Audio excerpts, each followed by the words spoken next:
Cold at the touch, dead in the eyes, no signs of life no more. I put your love under the knife. Leave me to die here all alone. No signs of life no more, no. A crying dove may never fly.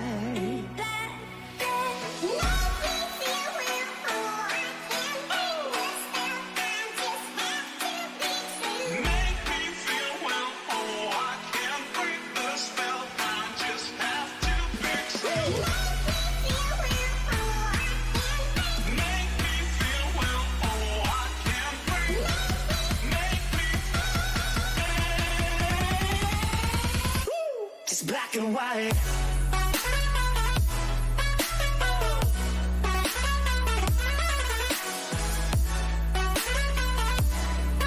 Yeah. Black and white. Oh. Oh. Oh. Oh. It's black and white. No more.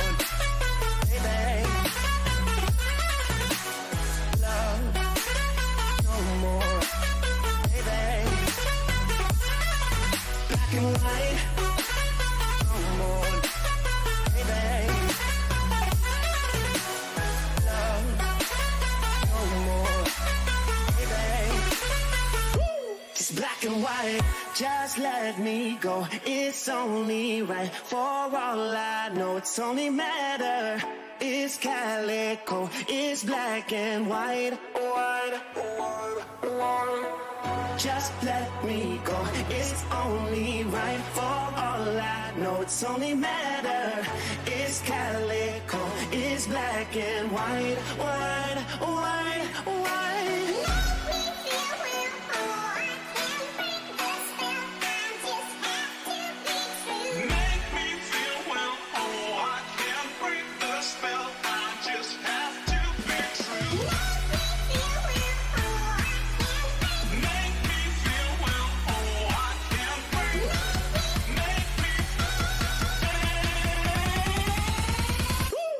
Black and white.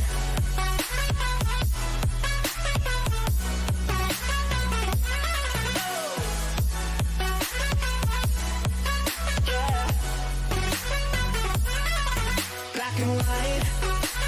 Oh. Oh. Oh. Oh. It's black and white.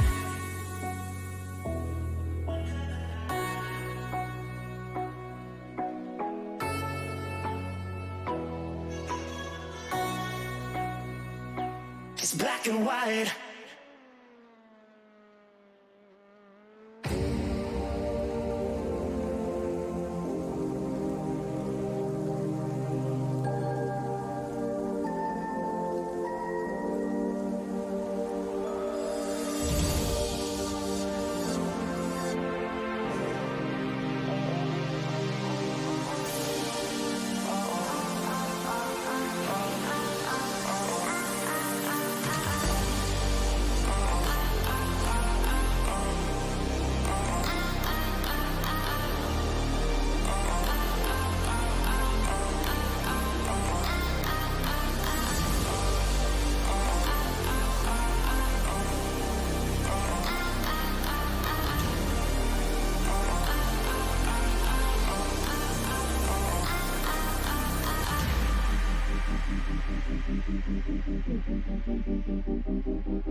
Well, good evening, good afternoon, or good morning from wherever you are around the world, and welcome to the Apex Technologies LMP2 Championship.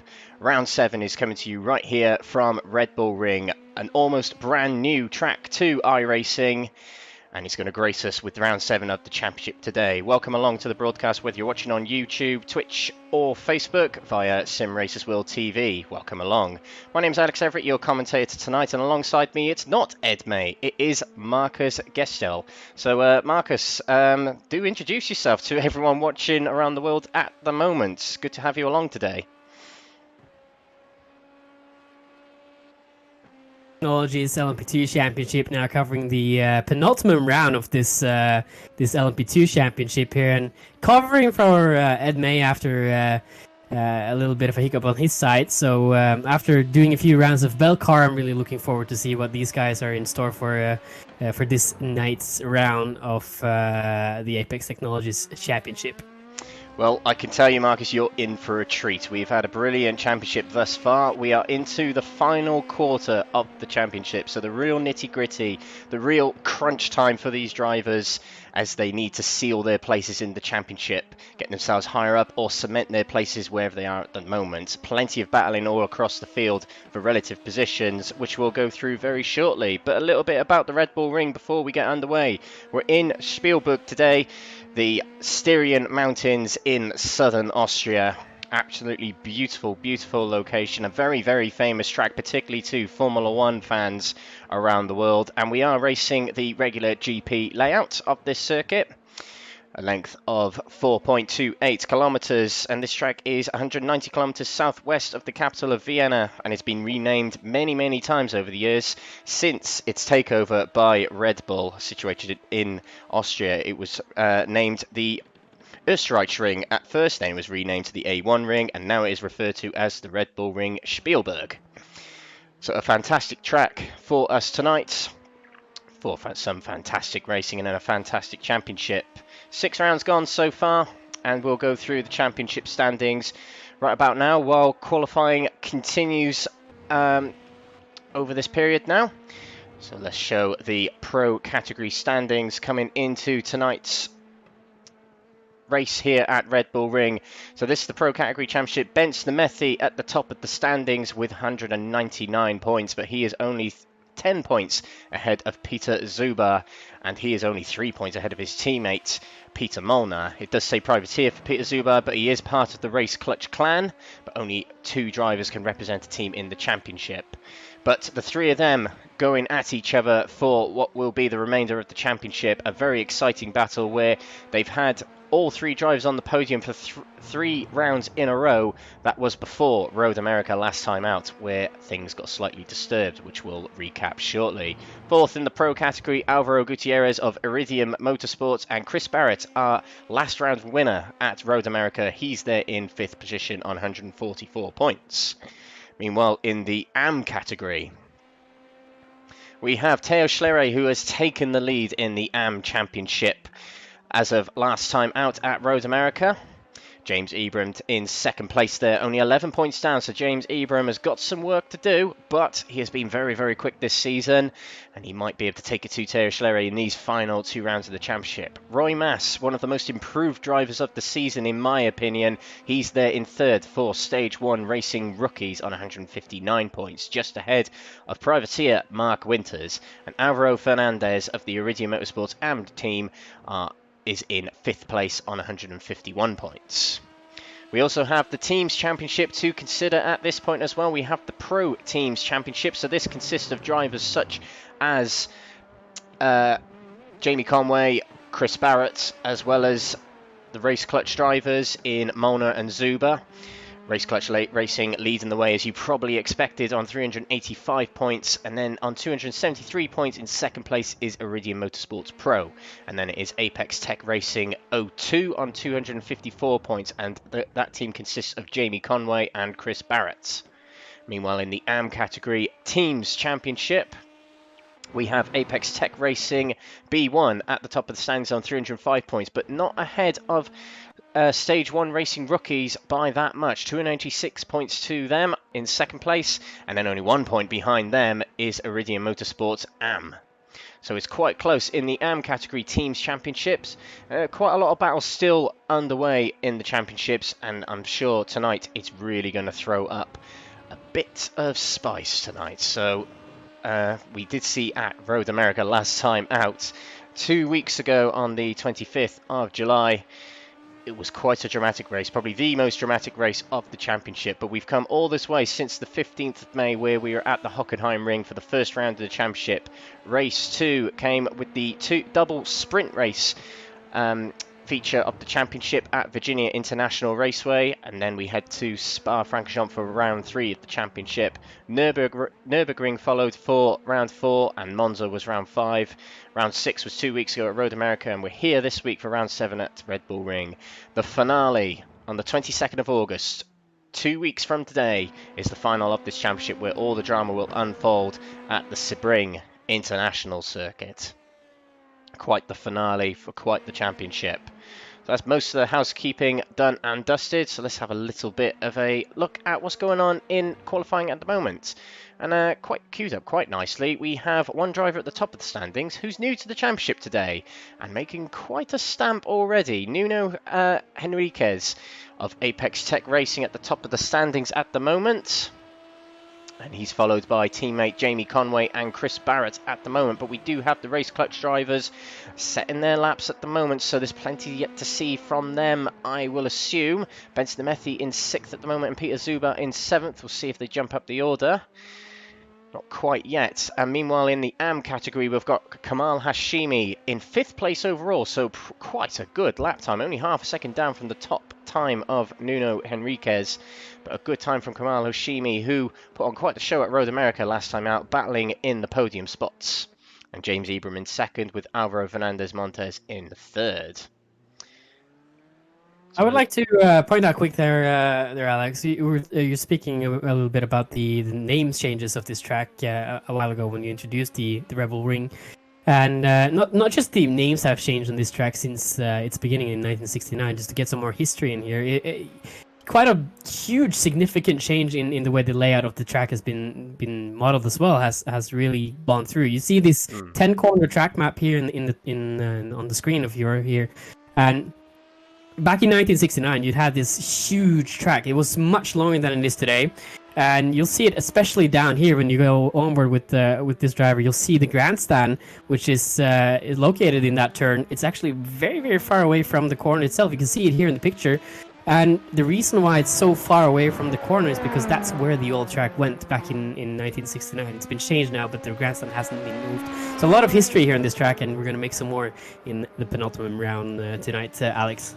Yeah, I'm glad you actually pointed out about the old layout. It still exists, as you mentioned, and that's why the grandstand is so far back at turn 3, like you mentioned. I remember watching very recently.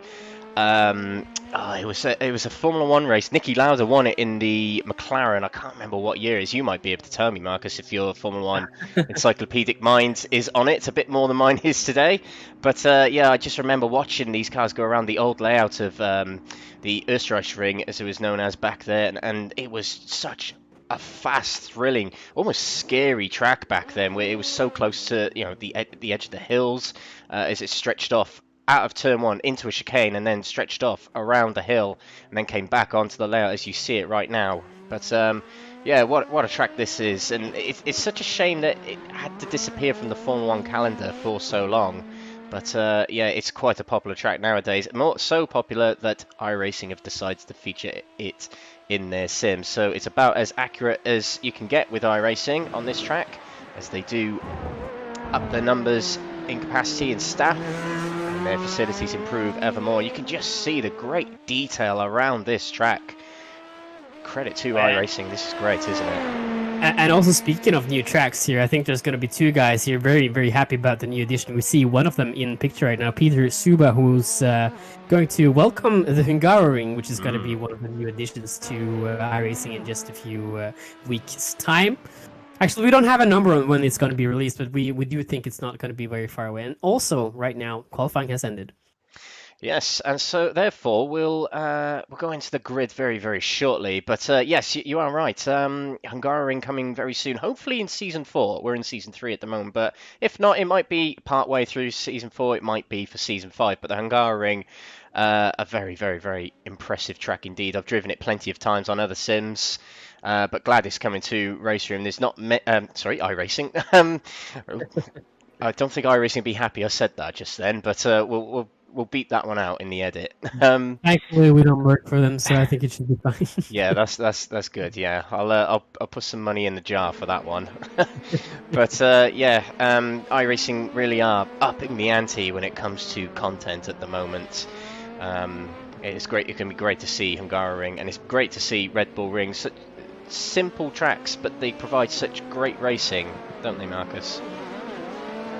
It depends a little bit on the car class, I'd say. I think for GT racing, Hungaroring is a track which is really, really good for close and wheel banging racing, but it's not much of a track for open formulas like Formula 2 and Formula 1, where passing opportunities, you probably just have 3 passing opportunities in that entire track. And also take that into account, you have to follow in slipstream, which is really hard with modern day Formula cars. And it's a track which is very good for cars like LMP3s and GT3s and GT4s and former Renaults and that sort, but for modern day racing machines like the LMP2, I think wouldn't really suit themselves so much on the Hungaroring, but I think it's still going to be a good addition to iRacing. I'm really looking forward to it. Absolutely.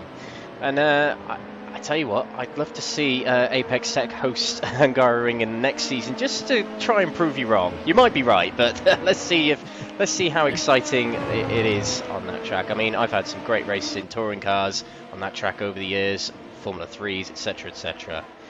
But here tonight at the Red Bull Ring, with Sebring just around the corner, championship really at the tail end now. We're watching one of the drivers in the thick of the championship battle, primarily the pro category championship, the number 9 car there of Peter Zuber. A few race wins to his name this season.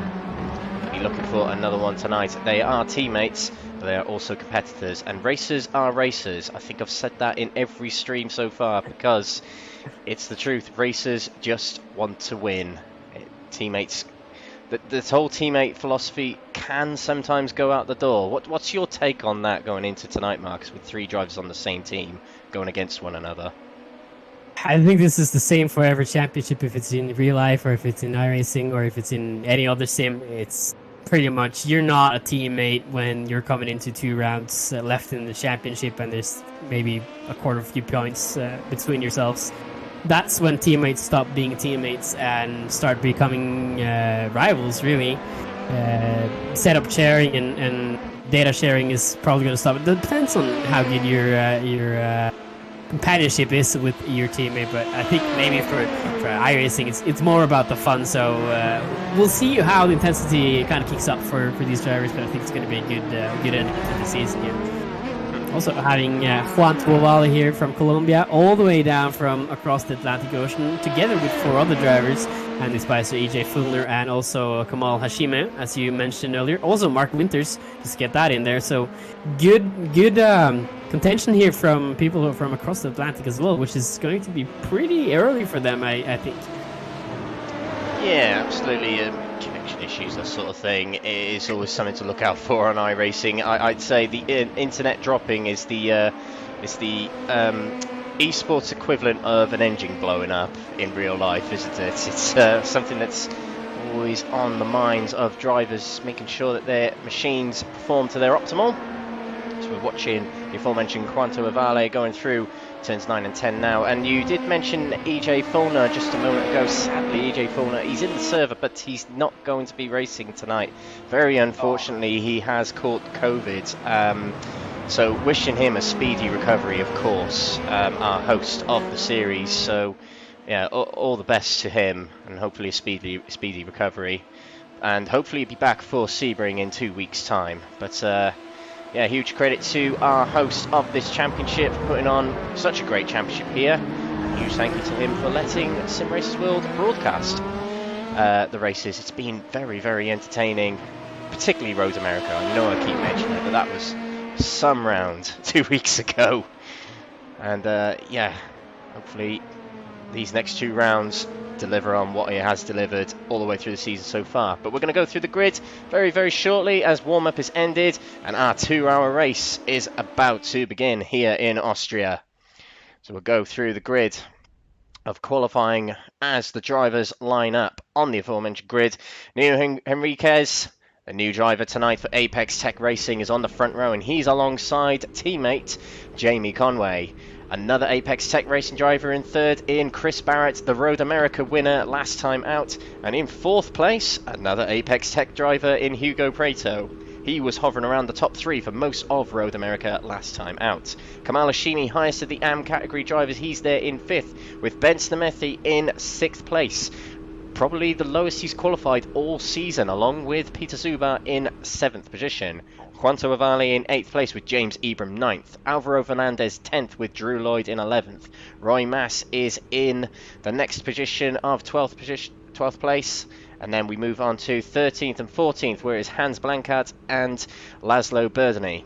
15th to Teo Schlerer with Mark Winters in 16th. Daniel Nunes in 17th with Alvaro Gutierrez in 18th. Andy Spicer lines up in 19th with 20th.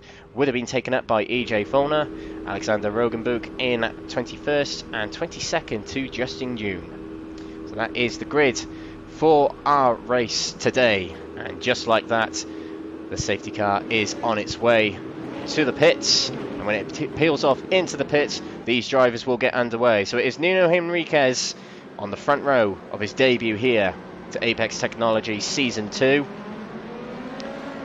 He blasts away quite quickly to startle the drivers behind, but it's a very short progress to the start line as they started around about halfway around the track. As they come towards turn 9 and then turn 10. It's quite a narrow section here, so the drivers will want to keep up as much as possible. As now Nuno leads them into turn 10, and as he comes around the final corner, it'll be foot down, which he does so now. Nuno Henriquez comes out of the final corner to start round 7 here at Red Bull Ring. Green flag is waving, and he's straight over to the racing line to lead his teammates into turn 1. Through they go, and there is a race clutch driver on the inside already. That is Peter Zuba, who's already making a move on Kamal Hashimi. Contact in the middle there as well. They all get through relatively safely. It might have been a little bit of damage on one of the cars back there, but we'll see how they progress on. Oh, nice move there from the 77, trying to go on the outside, getting hit there by the 47, and he's around in turn 3. Peter Zuba getting away from that without any dramas. Hugo Perto, though, staying completely still in turn 3 after that contact. There could be a small point of netcode there, perhaps, between the Hungarian driver Benson Nemethi, who was the other part in that incident. Yeah, we'll take a look at the replay very, very shortly, but Hugo Preto has such a good outing at Road America, not such a good start here at Red Bull Ring, but the drivers do get away otherwise out of turn 3, and we're looking at Kamal Hashimi, who's dropped to 3rd in the AM category, but 9th overall, 4 places dropped already, so not a good start for Kamal. He's got some work to do, but at the top at the moment it is Nuno Henriquez who leads his teammates through turn 10 to end the opening lap here, and they cross the line. It is Apex Tech, and Apex Tech with Ben Snamethi, who's moved up 2 places from the start into 4th place. James Ebram first at the AMs, a great start for him. First place in the AM category at the moment, which is exactly where he wants to be considering he's fighting for the championship, and he's 5th overall, so not a bad start for him. So let's take a quick look at the replay of Hugo Preto's instance. So coming into turn 3, tap on the inside, or too tight for both of them cars going into that corner, would you say, Marcus? It looks more like a netcode to me. Coming into the corner, there was space for both cars to make it through the corner. Not sure. Yeah, going live back again now. It looked like there was enough space for both cars into their corner, and it's just a small netcode there between the 47 and the it's the number again on the 77. So small incident there, but again, this is the first lap of the penultimate round here, and leaving all the cards on the table, I don't think that's a very good way to start your race. It's you need to try and keep calm a little bit, especially in the first lap. So you can see as well in the pro category now, gaining spots over the AM drivers who are quicker in qualifying. Alvaro Fernandez Montes, who's started in a good position. He's actually passed James Ebram now for positions, so things are moving quickly here in both classes. Absolutely, and we'll try and get a replay of the pass from Fernandez Montes on James Ebram. Here it is for 7th overall. Huge slipstream down into turn 4. Surfing tripping in there, Alex. That's okay. the entire inside there, and gets by without any issues. Nice simple move that is into turn 4, and therefore taking the lead in the AM category. Almost locked up there. Almost locked up there. It was a huge lock up from one of the. I didn't recognize the car. It was going completely sideways for a second there. I did not see who that was, but that is not the way you want to start this race. Still in the opening laps here, could it be Theo Chalert? We're watching Theo Chalert right now, and he's struggling to get by Alvaro Gutierrez in another category, by the way, right ahead of him. So Theo Chalert has been very dominant throughout the season since coming in at Spa-Francorchamps on round 3, taking the lead in the championship, but not quite the start that he wanted. 4th at the moment, held up by the car ahead of Gutierrez Melendez. But yes, as you mentioned, locking up in these early stages of the race, not a good idea at all, particularly as these drivers try to take these tyres to the hour mark in this race, and they try and make it then last the second set anyway to the end of the race. So that's something you definitely don't want to do in these early phases, as that will not help the life cycle of the tyres. Meanwhile, up the front, we have still got Henriquez leading from Conway, from Barrett, and they are pulling away from everyone else. So last time out, they weren't so hasty on the start, as they were trying to, as we established later on in the race, they were trying to conserve fuel, and it worked out to the benefit of Chris Barrett, who won the Road America race, and left the race clutch drivers panicking in the wings in that race. But it seems the opposite today, as Apex Tech are pulling away and Race Clutch are holding back a bit. Perhaps there's a little bit of insight from the previous race that Race Clutch are conscious of in this race. It remains to be seen. We'll find out as the race goes by. I'm trying to get a look at who it was that spun out there in lap 3, I think it was. Try to go back on the stream here a little bit to get some more information. We didn't see anything on the on-track events, so not a good clue on who it was. I saw an orange car, but that could be anyone with this field of orange cars. We're just watching a battle in the AM category between James Ebram and Alvaro Fernandez Montes, and James Ebram has taken the lead in the AM category away from Fernandez Montes using the outside of turn 9. What a great move that was to take the lead in the AM category, and there's a bit of swap and change between them two so far, and they've also got Kamal Hashimi waiting back there in 3rd place, waiting to pounce, waiting to capitalise on whatever pace they are dropping with these moves on one another. And just to check if Kamal Hashimi goes for a move, he doesn't. Guarding it quite well is Fernandez Montes as they come out of turn 3 now. So let's just get a little bit of a replay of that battle between Fernandez Montes and James Ebram. You just see James on the outside there, and he keeps it there. Both give each other very good racing room, which is great to see. And turned out to be a great move, completed in 2 corners by James Ebram. Very, very well done indeed.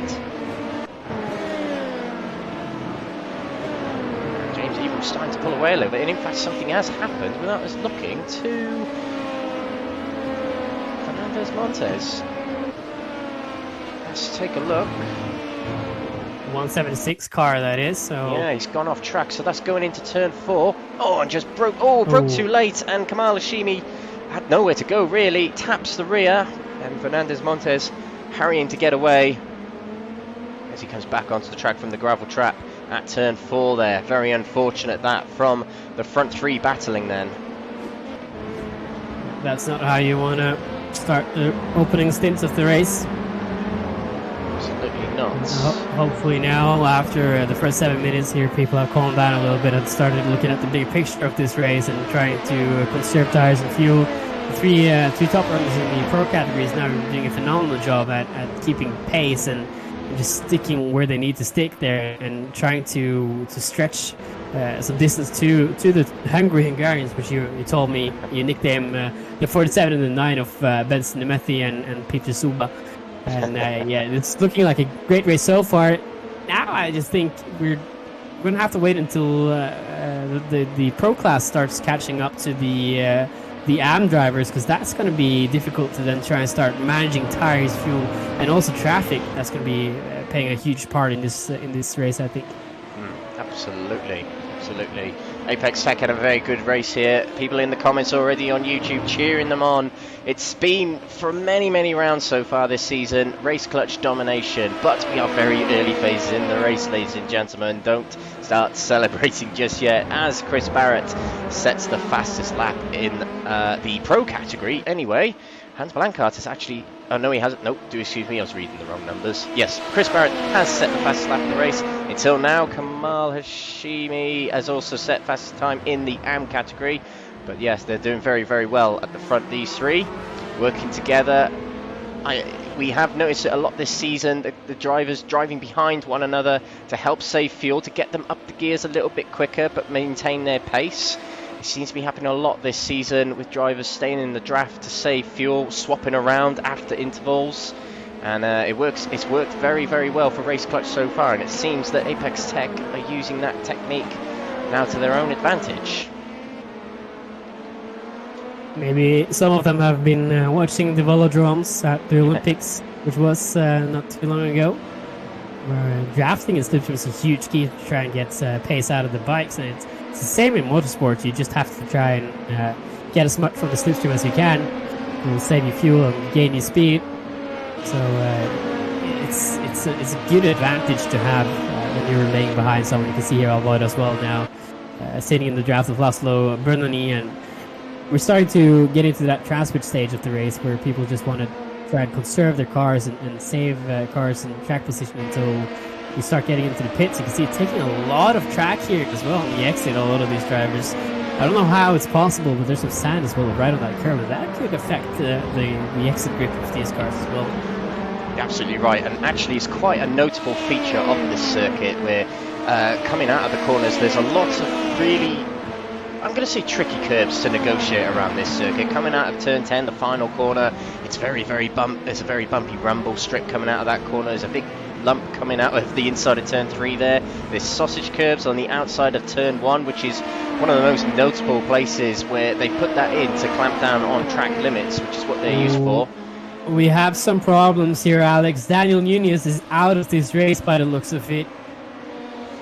That is a shame to hear. Daniel Nunez, who's been doing well in the AM category, has been getting better and better throughout the season, but he seems to be out of this race at the moment. We'll just cut to him now to see where he is. He's in the pits, so it seems that he's taken on repairs of some sort. He might be able to get back out, but Daniel Nunez, who's improved dramatically this season, it seems that his race has not come to an end, but it's not quite gone as well as he would have hoped. We also have a few other retirees in Justin June and EJ Follner, of course. EJ Follner not taking part just in the server, and Justin June wasn't able to attend the race for some reason or another. Three retirees already, 19 drivers remaining. I think maybe Daniel might have gone off somewhere on the track where he's hit the batter rearwards, because the front end looked pretty fine. But from the overview we got, it looked like the right rear, especially on the spoiler of his Dallara LMP2, had been mangled a little bit. So could be a short repair there for Daniel, but he did take a toll. So we'll have to see if he can get back out there and keep pounding on. We have spotted what's happened. Got a replay here of Daniel Nunez, and he's pulling over to the side. Yeah. Nothing's happened there. Yeah, but look at the rear end. That was completely mangled. Yeah, look. So he's gone in rearward somewhere on this track and hit something really hard. I don't know if it's knocked the toe out of the left rear as well, but something is definitely up with that car. I don't think he's going to be making it back on track tonight. Yeah, such a shame, such a shame. But hopefully see him back at Sebring and see what damage he can do there. They're running very wide coming off of turn 9, I've just noticed there, and turn 10. You mentioned about the gravel on the outside there. Will affect grip, might affect tyre wear, might not help anyone battling, particularly when they're side by side, like we saw a moment ago between Ibram and Fernandez. But quite the detail that iRacing have put onto this circuit that we don't see with other circuits, but with Red Bull Ring, it is very, very authentic, is what we're seeing at the moment. As the front three of our race at the moment come through turn 3 right now. Enriquez still leading the way. Brand new to the championship, I might remind you. Tonight, Jamie Conway, second place at the moment, ahead of Road America winner Chris Barrett. And in the AM category, it is still James Ebram at the top, and for Apex Tech Racing. So quite a good day for Apex Tech so far. A 1-2-3 in the pros and a 1-2 in the AMs at the moment. And just behind James Ebram is his teammate Kamal Hashimi. Now, Kamal being teammates with James Ebram is not technically in the top first spot championship battle, but he is teammates with James Ebram, so it'll be interesting to see if he helps James Ebram. By that, just push him along, trying to keep him safe, or getting in front to try and help him save fuel, or whether he's going to think, well, every man for himself at this point in the championship, and get his nose stuck in. It'd be interesting to see what he does as time goes by in this race. He's running fastest on the track in the AM category at the moment. We'll see what happens, but they are steadily increasing their lead over the next driver in class, which is Laszlo Verdany. Very. Speaking of James and Kamal as well, he just going back a bit quickly, they were running the same exact lap time a lap ago as well now, so extremely equal on pace here, James Ebram and Kamal Hashimi. So it's going to be exciting to watch how these are going to navigate the YAM category, Laszlo being the closest threats, as you mentioned. Absolutely. And yes, as you mentioned, with strategies, that's something we also take very good note of in these races.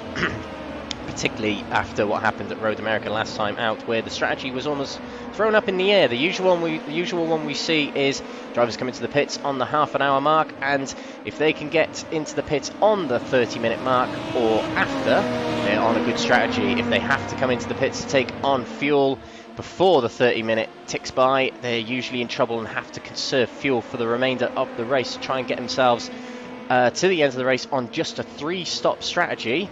But a lot of the drivers last week we saw on 4-stop strategies, they were struggling, to say the least. Saving fuel last time out was tricky, but we're none the wiser at the moment as to how well they're saving fuel on this track. Time will tell as we just tick over 15 minutes. We're halfway to the first set of pit stops, which usually does shake things up in this race. And something that has been shaken up so far is our usual suspects at the top of the field are not at the top of the field at the moment. Ben Stametti and Peter Zuma in 4th and 5th at the moment. We are missing Peter Molnar tonight, which is strange. He has attended all other rounds so far, but drivers are allowed to take a drop round. And what a drop round is, it is the worst round of your championship tally, and the championship organisers will automatically zero your worst performing round of the season. Therefore, your only 7 rounds of the championship will count towards your championship tally. It's quite a common thing to use, quite a common point system to use in sim racing. I believe there are some series in real life that do use the same feature. Normally the drop round is used to help drivers who can't attend all races, which in Molnar's case tonight benefits him. Drop weeks is very usual in amateur racing forms like go-karting and club races and etc. It's usually it's 1 or 2 weeks, depending on how long the season is. If you have an 8-race season, you might get 1 drop week, a drop race, which they call it. And it's just true. Not everyone has the ability to make every single race. It's the same in sim racing. Series needs competitors to race, and sometimes competitors can't make it due to personal reasons or work reasons or economical reasons, and maybe a little bit different in sim racing in some regards. But you need competitors, so having a drop week system, I think that's very good to have in place for championships like this. Yeah, it allows flexibility for the drivers, doesn't it? It helps them out. It puts a bit less pressure on them, because we all have our lives to live. Sim racing is our second favourite, second most important thing in the world to most of us drivers, apart from work. If we could make this our living, we probably would. But yeah, it certainly is a system that helps out the flexibility of drivers' attendance. And yeah, very popular in sim racing. So we're watching the top 3 go through the final corner now, still very close together, only separated by 1.3 seconds. As they all cross the line, more low 120 set by them. We see Benstemethi come across the line now with his personal best, and still a little bit slower than the drivers ahead. So my guess is Benstemethi is trying to save fuel. I'm going to gamble on making that prediction now that the race clutch drivers are trying to save fuel, and they might be conscious of how much fuel is going to be used on this track, as all tracks differ for fuel usage. It all depends on elevation changes, the size of the track, all things like that, the speed, the average speed of the track. So we see Benstemethi blinking in and out, so his ping might be a little bit high. I don't think that's a very bad bet at all, Alex. Looking at the top runners here, Nuno Henriquez, Jamie Conway, and Chris Barrett, if you look at their lap times, the first car in that group, Nuno Henriquez, has the slowest lap time, while we see the two other runners are consistently faster due to the slipstream and draft. And if you look at Benz's pace compared to Nuno, they're not that far away from each other. I think this is definitely now within strategy reason, if you can say it like that. Absolutely. All remains to be seen. I mean, we will get a glimpse of that as the first set of pit stops come along in just over 10 minutes time, and particularly on the hour mark, where we see drivers really establish to ourselves as the viewers, as the commentators, as the spectators, what their intentions are. It's very difficult to tell at this point in the race. We have seen a lot of drivers change their strategies from race to race. I mean, we saw what happened to Race Clutch last time, where they decided to go for a different strategy. Didn't quite work out, and Apex Tech Racing also went for a different strategy. It did work out. So it is about training in between races for these drivers, as we're seeing a move for ninth overall. But this is Laszlo Birdney, very close between them two. Laszlo Birdney in the Red Bull livery there, on the outside of Alvaro Gutierrez Melendez. They came very close to contact there, but the move is not completed, and Drew Lloyd is now going for a move. It could be 3 wide going into turn 4 on the inside there. It's contact there now, Alex. He's moved him out of the way. Drew Lloyd making that pass now, trying to stick. They're getting into the left-hand corner now, and this is going to be advantage for the 5 car, who's got the nose in front of the 8, and say thank you very much for that. I'm not going to leave you this position here easily at all now. Trying to regain what was lost in time towards the 177, which they were passing for position, even though they're running 2 different classes. So now heating up very much here between the three places here, from 9th to 10th to 11th. So also another car who's actually signed up for this battle here is the French of Theo Schleret, who's sitting tight in his 172. You can see them heading up into turn 1 now, Alex. This fight is it's going to be hard, and we'll see if we have any cars left in the race after this. Yeah, it was it's a very difficult track to overtake on, actually, is Red Bull Ring. It does make it quite exciting, though, as drivers have got to take serious risks when overtaking on this track, and we saw a very risky move from Drew Lloyd then going into turn 4. He breaks very, very late going into the hairpin, nearly too late. That was so close to the rear of Alvaro Gutierrez. Yeah, but we have to look at the exit now, because the 172 looks like he got a much better exit there from turn 3. And this actually got the slipstream, I think, as well, but not close enough to make a move. Listen to that as well. He was on the clutch there, saving fuel in the braking to turn 4. Oh, getting in the sand there a little bit, getting grip on his tires again, and still hanging on. Just about hanging on. Theo Schleret was then. Nearly had a little bit of an Albon incident there coming out of turn 4, but he keeps it going. Yeah. But 4th in category at the moment. Theo Schleret is surprising at the moment. He has been dominating most of the races this season. He's got 4 wins in a row in the AM category championship this season. And he's 4th at the moment. That's the number 4 that he didn't want to be associated with today. But we'll see what happens. He might be on a similar strategy to that of the race clutch drivers we were mentioning in the pro category. That might be what's on Theo Schleret's mind, is fuel saving. Drivers will be conscious of it, as I mentioned, from Road America last time out. And it's a new track as well, so there's plenty for these drivers to learn about these cars and how they drive on this track. And so far what we've seen is overtaking is quite difficult in these cars. They're very, very long. They don't have a DRS system or anything like that. No KERS system, boost or anything like that. It's pure. Oh, look at this exit though. I need to interrupt a little bit here. The 8 and the 5 are very close to each other. I think we're going to see some moves coming in for Drew Lloyd now. Look at his pace difference. He's on paper he's a lot slower with that 1/10 of missing out from his attempt back in the last lap. But he's getting ever closer to the Spaniard right now. I think we can see a move here for position very shortly.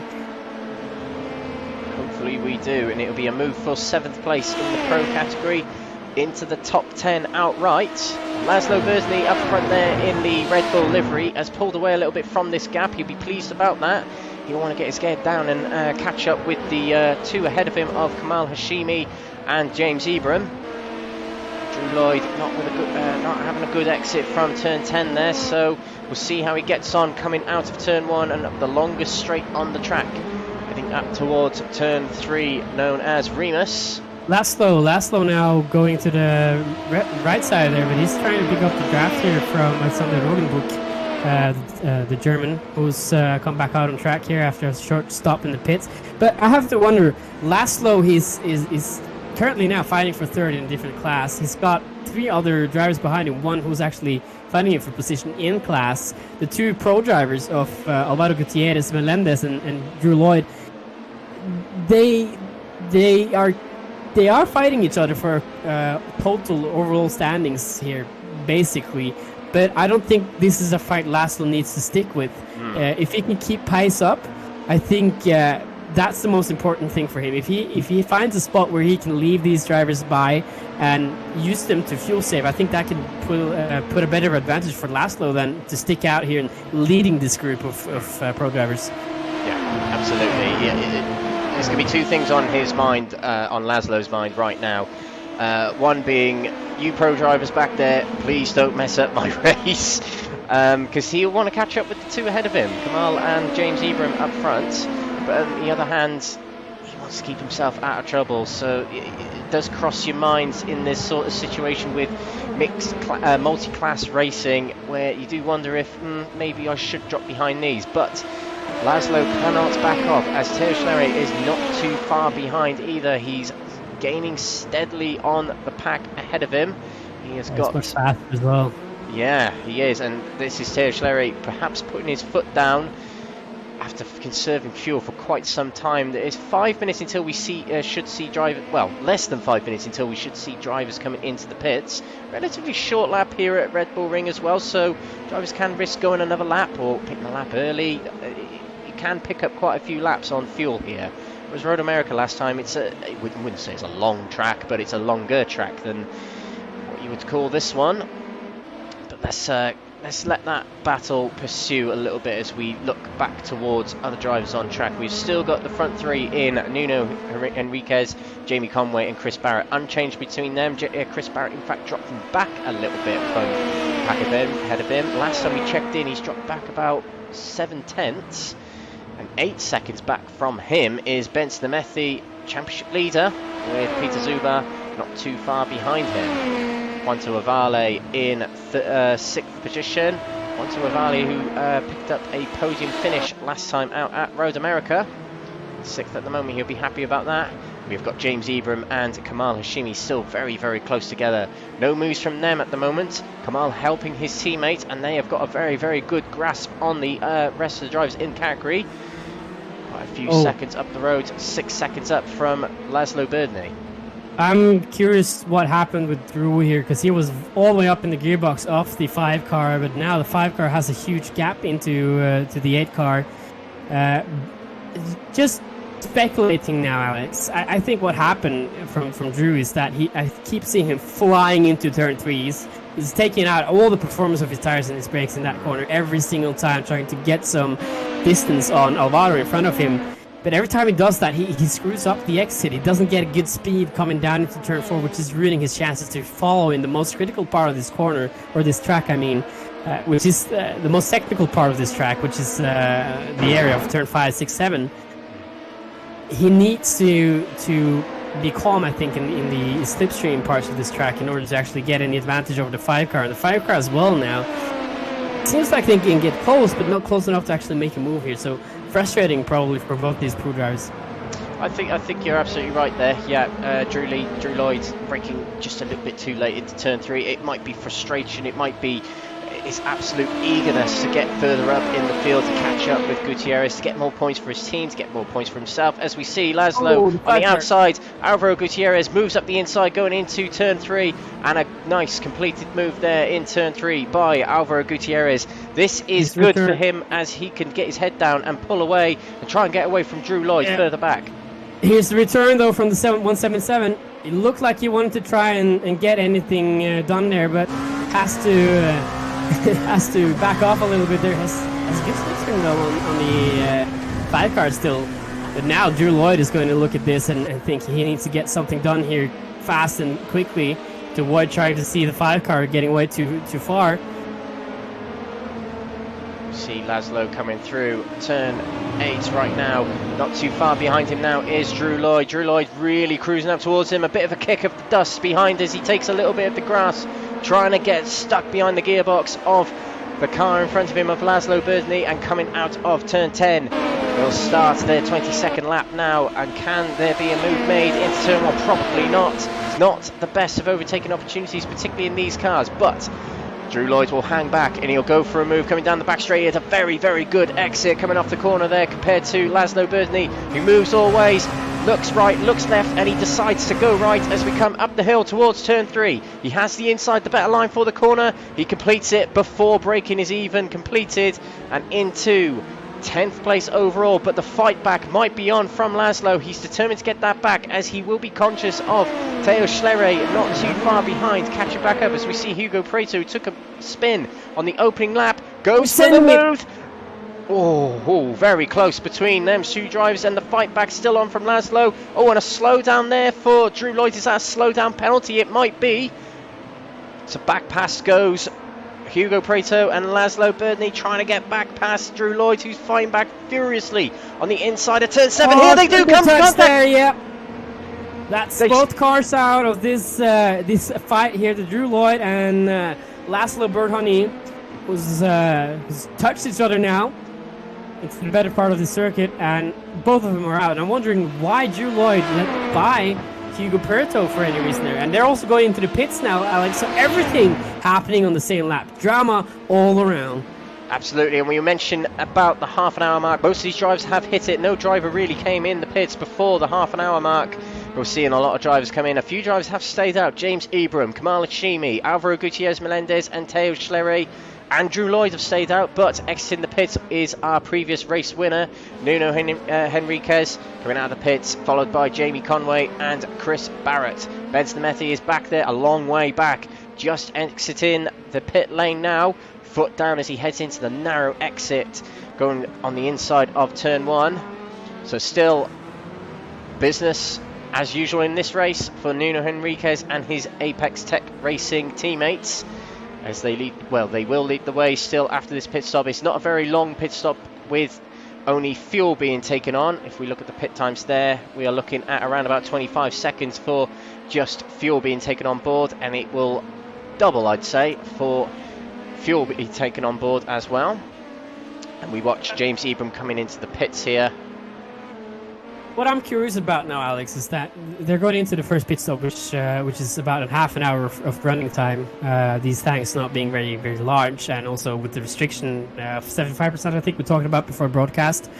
Cars can't go very far with that amount of fuel in their tanks, especially with the 4.5 something liter Gibson engine as well, being very thirsty. What I'm wondering, however, just trying to get back to my point here, Alex, is it's the Rebel Ring. It's a track which is known for its straights. Not a very technical track in any means. You need to have speed and aero. And what I'm wondering is, if you can conserve the tires well enough in the stints, you have 4 stints in this race with having to pit every half hour. I'm wondering, can you extend that tire stop from 1 hour into 1.5 hours into the race and have fresh tires for that last half hour, which is the critical phase of the race? You have actually alluded on a very, very interesting point. Actually, we have seen drivers do that this season. Has it worked? I think I've only seen it work well for one driver, and that was Kamal Hashimi. I believe it was Kamal Hashimi. He did it at Road America, where he stayed on the same set of tyres until the third pit stop, but he had an enormous lead in the AM category after the second pit stop.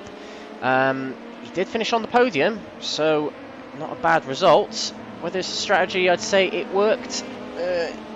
I'm not too sure. It's the issue is with the amount of time you're saving not pitting, you might be losing that and probably more with the amount of tyre wear loss. And of course there is the dreaded meatball flag you've got to fear as well, as tyres do drop off the radar.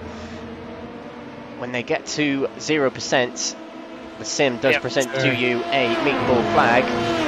I'm not entirely sure how many minutes or laps even these tyres can do on these cars. Usually they can go to around about 2 hours, these tyres can, but with the intense racing that Apex Tech provides, it does take its toll on those tyres. So it's a difficult question to answer if I'm going to be truthful with you, Markus. Yeah, looking as well on the curb riding from a lot of these drivers as well, probably taking somewhere out of these tires as well. I'm excited to see how this plays out, because I think if you can play your cards right and save enough tires, that should be possible, but it's all a part of how much time you'll actually save by doing so. And by serious normality, maybe we'll see a stop in just a half an hour time, and we'll see them stop for tires as well. And we haven't really seen a lot of shaking up in the standings here after that pit stop. Only one name I can really see. We see Laszlo as well, who's actually crashed now after this first incident.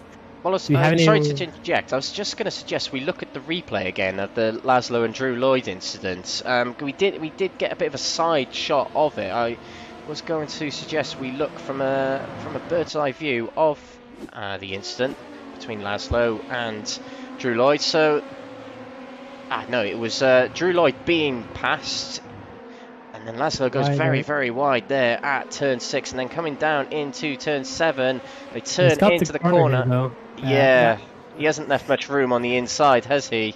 Has Laszlo? I think that's more of a racing incident if I've ever seen one, to be honest with you, Alex. He had the outside there, and the 8 car wanted to get by, and they put themselves in a bad spot there with the way they were trying to get themselves into position.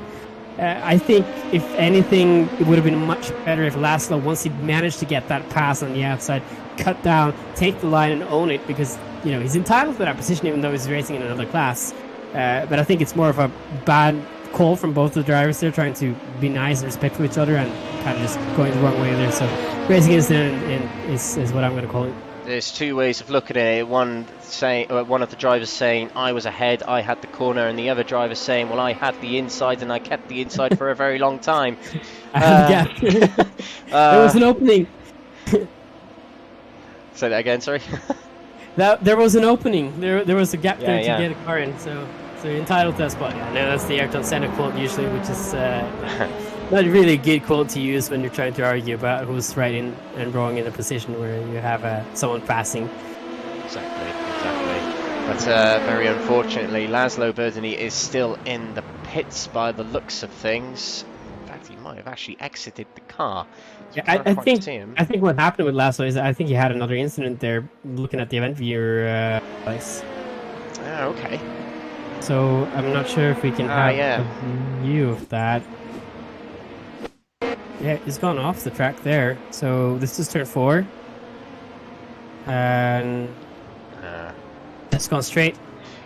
My guess is he's tried to nurse the car out of the pits, and he's got to that corner, and the car's not acting all it should be with going off there, and he's just decided, you know what, we're going to have to tow this back to the pits, either get more repairs or call it a day, which is a real shame, as Laszlo was driving a pretty good race up until then. Right in third in the AM category, battling for the top 10 overall, as Roy Mass goes very deep into turn 3 there, loses a place to Hans Blankard as he was trying to battle with Alvaro Fernandez Montes ahead of him. Drops another place to 6th place, Roy Mass does. He's got to fight back to try and get that top 5 back in class. Hans Blankard having a good race so far, 5th in category at the moment. If he finishes where he is right now, granted it's a long way to go, this will be his best result in the AM category. some more updates on the 177 of Laszlo, though, is he's out of the session right now, so I think that's race over for the AM driver, unfortunately. Yeah, it's such a shame, driving a good race as we just mentioned. Hopefully we'll see him back for Sebring in 2 weeks' time, the big finale of this championship, presented here on Simracersworld TV. Do give us a like and subscribe on whatever channel you are watching, a follow and like on Facebook, a follow on Twitch, or a subscribe and like on the video on YouTube. Thank you for coming along, and thank you for supporting the championship as well. Apex Technologies sponsoring this championship, the LMP2 Championship. We're here at Red Bull Ring for the 7th round of 8 of this championship here at Red Bull Ring. Enjoying a great championship. Continue on, which will conclude in 2 weeks' time. We've still got plenty of battling to go. Meanwhile, we are looking at the top 3 again in the pro category. Not much going on between these drivers as they are teammates.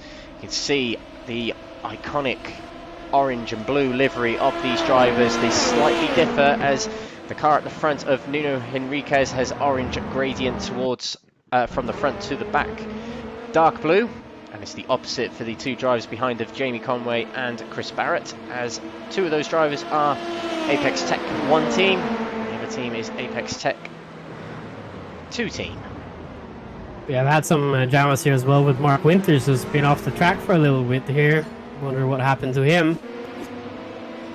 1, 2, 3. Digital Downforce Racing is gone. He's done the same thing that Laszlo did when he retired. So maybe carrying a bit too much speed here into the turn 4 and oversteering, or understeering, I mean, into the descent.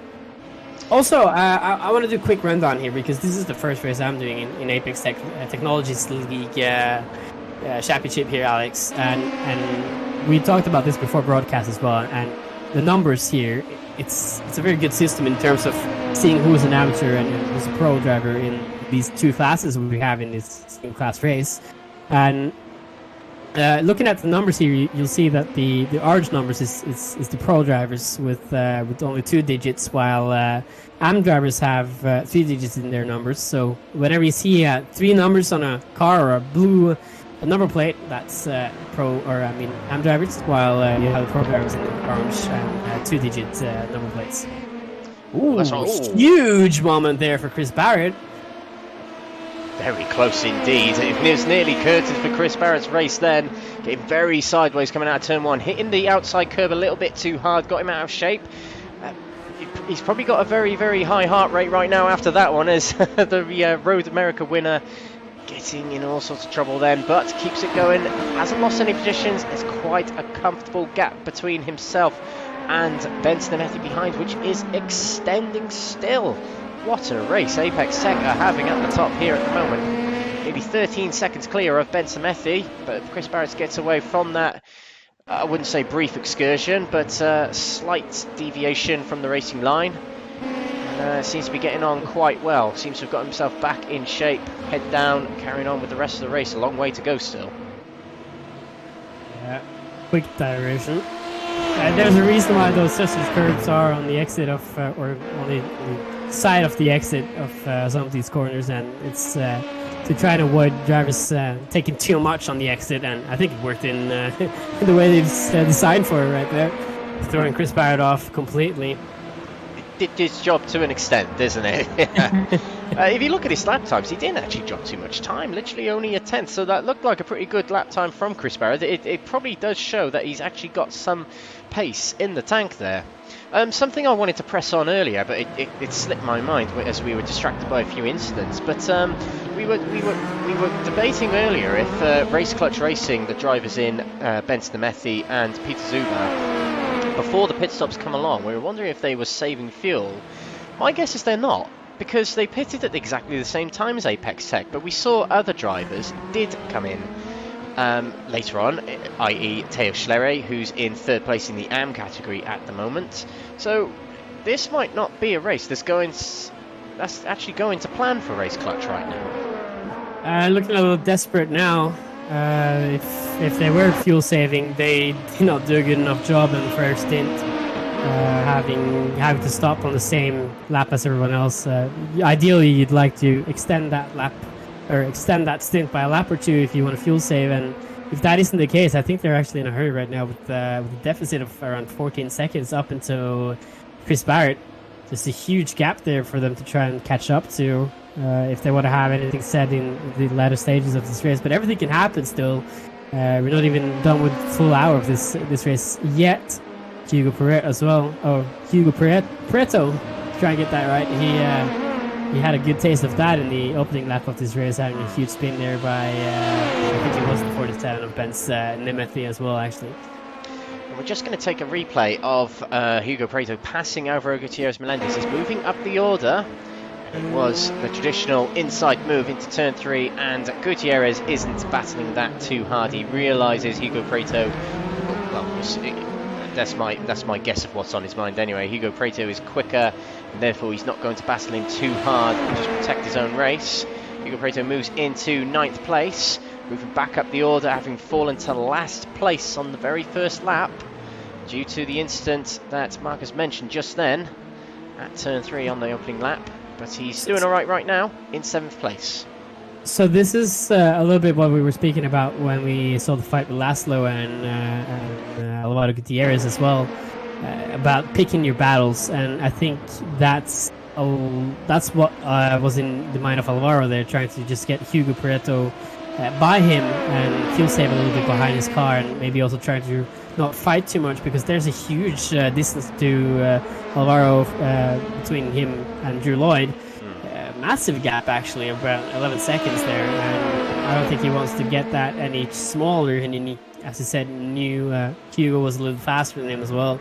So Alvaro just running his race there in the we're not too far away from halfway as well, so I think that's a good call from him. Absolutely. Just look at Roy Mass. Roy Mass has got himself back into 5th in category. We just take a look at that move from him on Hans Blankert. We caught a glimpse of it just then. Oh, and running wide was Hans Blankert. Let's get onto his car for that replay yet again. There's one way to get past. I don't think Hans was all that aware of Roy Mass on his inside. It was Alvaro Fernandez as well on his inside, so yeah, not the ideal of corners for Hans. That is coming around turn 4 as he'll pursue on, as his teammate Roy Mass is now back ahead of him. Interesting development as well between the Hungarians as well. Ben Nemeth and Peter Subas Suba has switched places on track here. Maybe Ben has a little higher pace here than Peter at the moment. Absolutely. This change of tactics could be. They are trying to save a little bit fuel to run longer laps. Running longer laps means you don't need to fuel your car up as much, and it means you can push a little bit harder in the later stints in the race, because there's less pressure on hitting that, what we call the milestone of half an hour, 1 hour and 1 hour 30 minutes. Might be what these two are getting up to. Meanwhile, we're looking towards the front 3. They are very, very close together. Jamie Conway still in 2nd place here. They're closer than they were a while ago. So Chris Barrett definitely has pace in the tank, but they are just letting the laps roll by. One thing that has just popped into my mind is the prospect of team orders potentially in this race.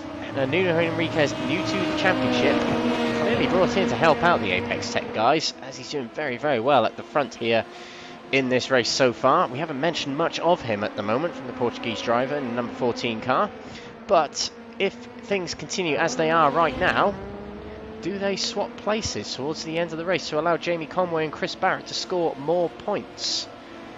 Interesting one to circle your minds around, but what do you reckon, Markus?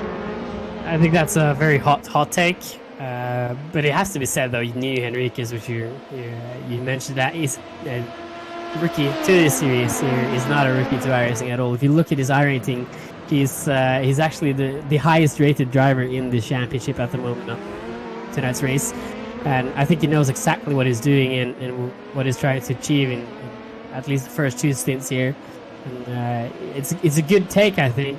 We'll have to see what happens, because Chris Barrett has a win from Road America, and Jamie Conway is probably hungry for one as well. So what the tactics will be when we get into the last stages of this race, I think we'll just have to wait and see, honestly. Yeah, absolutely. I mean, what they're doing right now, the 3 drives, they're not doing anything wrong. They hit the milestone of 30 minutes plus to come into the pits.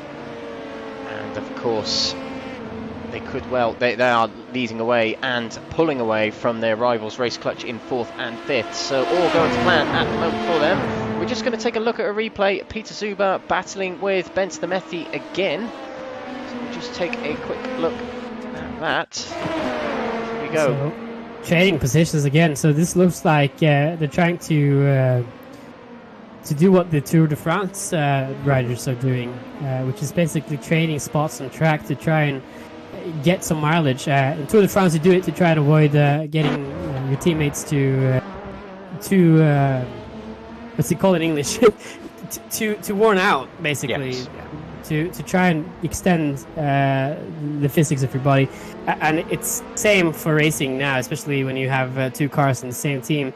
They can change positions on track to try and fuel save more and get pace as well. But they have to do it exactly perfect every single time, or else they will start losing time on it rather than just running their own race. I think right now we'll have to see how this works in their favor, because Ben Snemethi had 1:22 blank on the last lap time, which is not good enough to try and start catching up to the guys in front here. Wonder what happened to Ben's actually. That's a huge deficit. It is, yeah. Wonder if there was a slowdown penalty in there, and thus the reason for swapping around, not to hold up Zuber too much, let him by and keep the pace going. But yeah, it's going to be interesting to see, you know, if they are. They might be trying to call a bluff here. They might be confident that Apex Tech will I was going to say overuse their fuel. They didn't on the first stop. That's what I'm wondering. So it might just be a bad day at the office for Race Clutch. It might be, but you know, time will tell. I mean, in 10 minutes' time, we will find out. We'll get a real good grasp of what kind of strategy a lot of these drivers are running. And it was a real mix-up last time out of Road America, and it was particularly interesting at Virginia International Raceway, as it was only a 1-hour race for each category, pro category and AM category. So there are a lot of different strategies at play there, and we saw the standings really mix up in that race. However, it's hard to compare that race to this race. It was half the length. But it does show that these drivers are very, very well immersive to strategies. They've got a lot of people behind the scenes helping them out to win this series.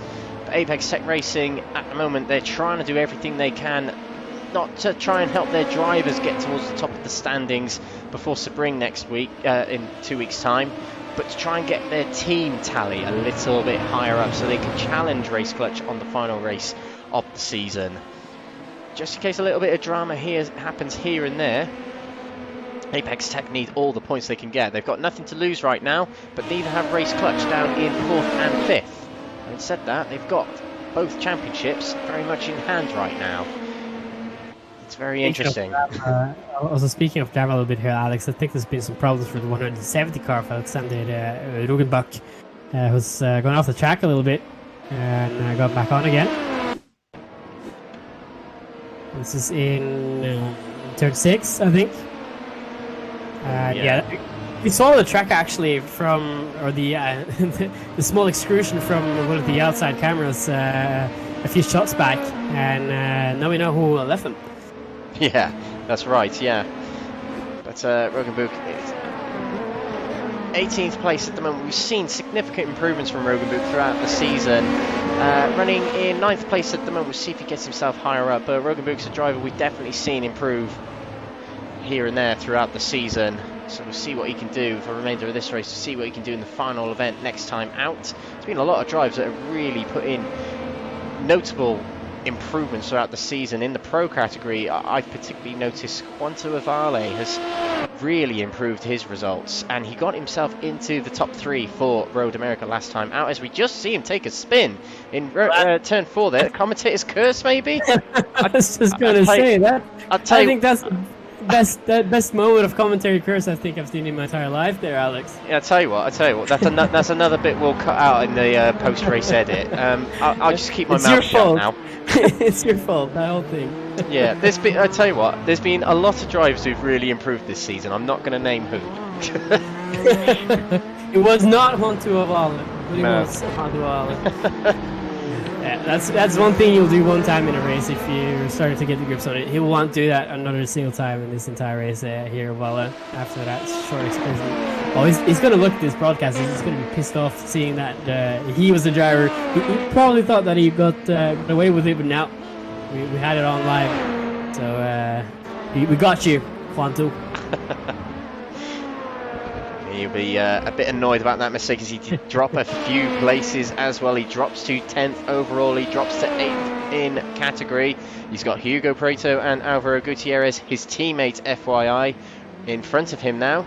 So maybe those two drivers can work together. They did work together very, very well at Road America last time. They were stuck together, quite like what we're seeing from the Apex Tech drivers today. And it paid off. They got themselves into the higher positions with the demise of the race clutch drivers later in the race with the drama that happened on the final 2 laps. But it paid off, and that's all you need. You need a little bit of luck here and there in motorsports. So I have a question regarding the race clutch cars here. So we can see Benson Nemethi, who's in 5th place. He's looking good in his position. And okay, so I was looking at the timing we have here. James Ibram looked like he was very, very close to the 47, the leader in AM at the moment, but he's currently 8 seconds behind Benz at the moment. Kamal Hashim is 0.4 seconds away from James Ibram, so I think that's the same strategy kind of working between 2 classes here, having 2 cars in the same class sticking right next to each other to try and get that draft and get that pack speed and slipstream and save fuel. So this is working very well, the strategy in both classes here for Apex Tech Racing, who's looking good in Pro and Air. Yeah, and I definitely think that Apex Tech have done their homework for this race.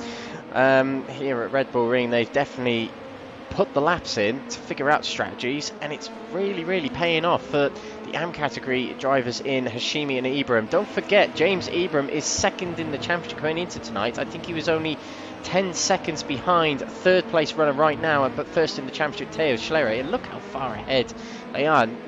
Nearly a whole sector ahead of Teo Schlerer. But James Ibram, these points are valuable as it gets him into a much better opportunity for the championship going into the next round at Sebring. This will put a big smile on his face if he can keep this going, of course. But yeah, good round for him thus far. What can Teo Schlerer do? Hope for a little bit of fortune. It's the Brave. 3rd place at the moment on his own right now. 4 wins to his name this season. We'll see what he can do. Sebring is quite a good little track for these LMP2 cars. Quite the car to choose earlier on in the year if you're doing the 12 hours of Sebring. Sebring is a fantastic track. Some people would probably disagree with it. It's a hard technical track. You have to learn it inside and out to be able to enjoy it. Especially, it's also really cool with that track is that it's an old training airfield from the Second World War, which American pilots used during the war. And when the war was over, they naturally turned it into a racetrack, which is, I think, what you should do with every old airport. Yeah. Make it into a racetrack. There's a few airports over where I live as well, which I think should have been made into racetracks, but enough about that. So Sebring especially, it's a very flat track as it is an airport, and in the night in the 12-hour race, it gets so dark. There's no external lights on the track. There's nothing to really give you an indication of where you are except for knowing the corners inside and out. It's a bit like driving the Nürburgring in the night, honestly. And back in the 50s and 60s, when they were doing the races, the 12-hour races at Sebring, people would actually get lost on track. They wouldn't recognize where they were at track and would make wrong turns and maybe drive longer than they should have and ended up outside the track rather than on the track.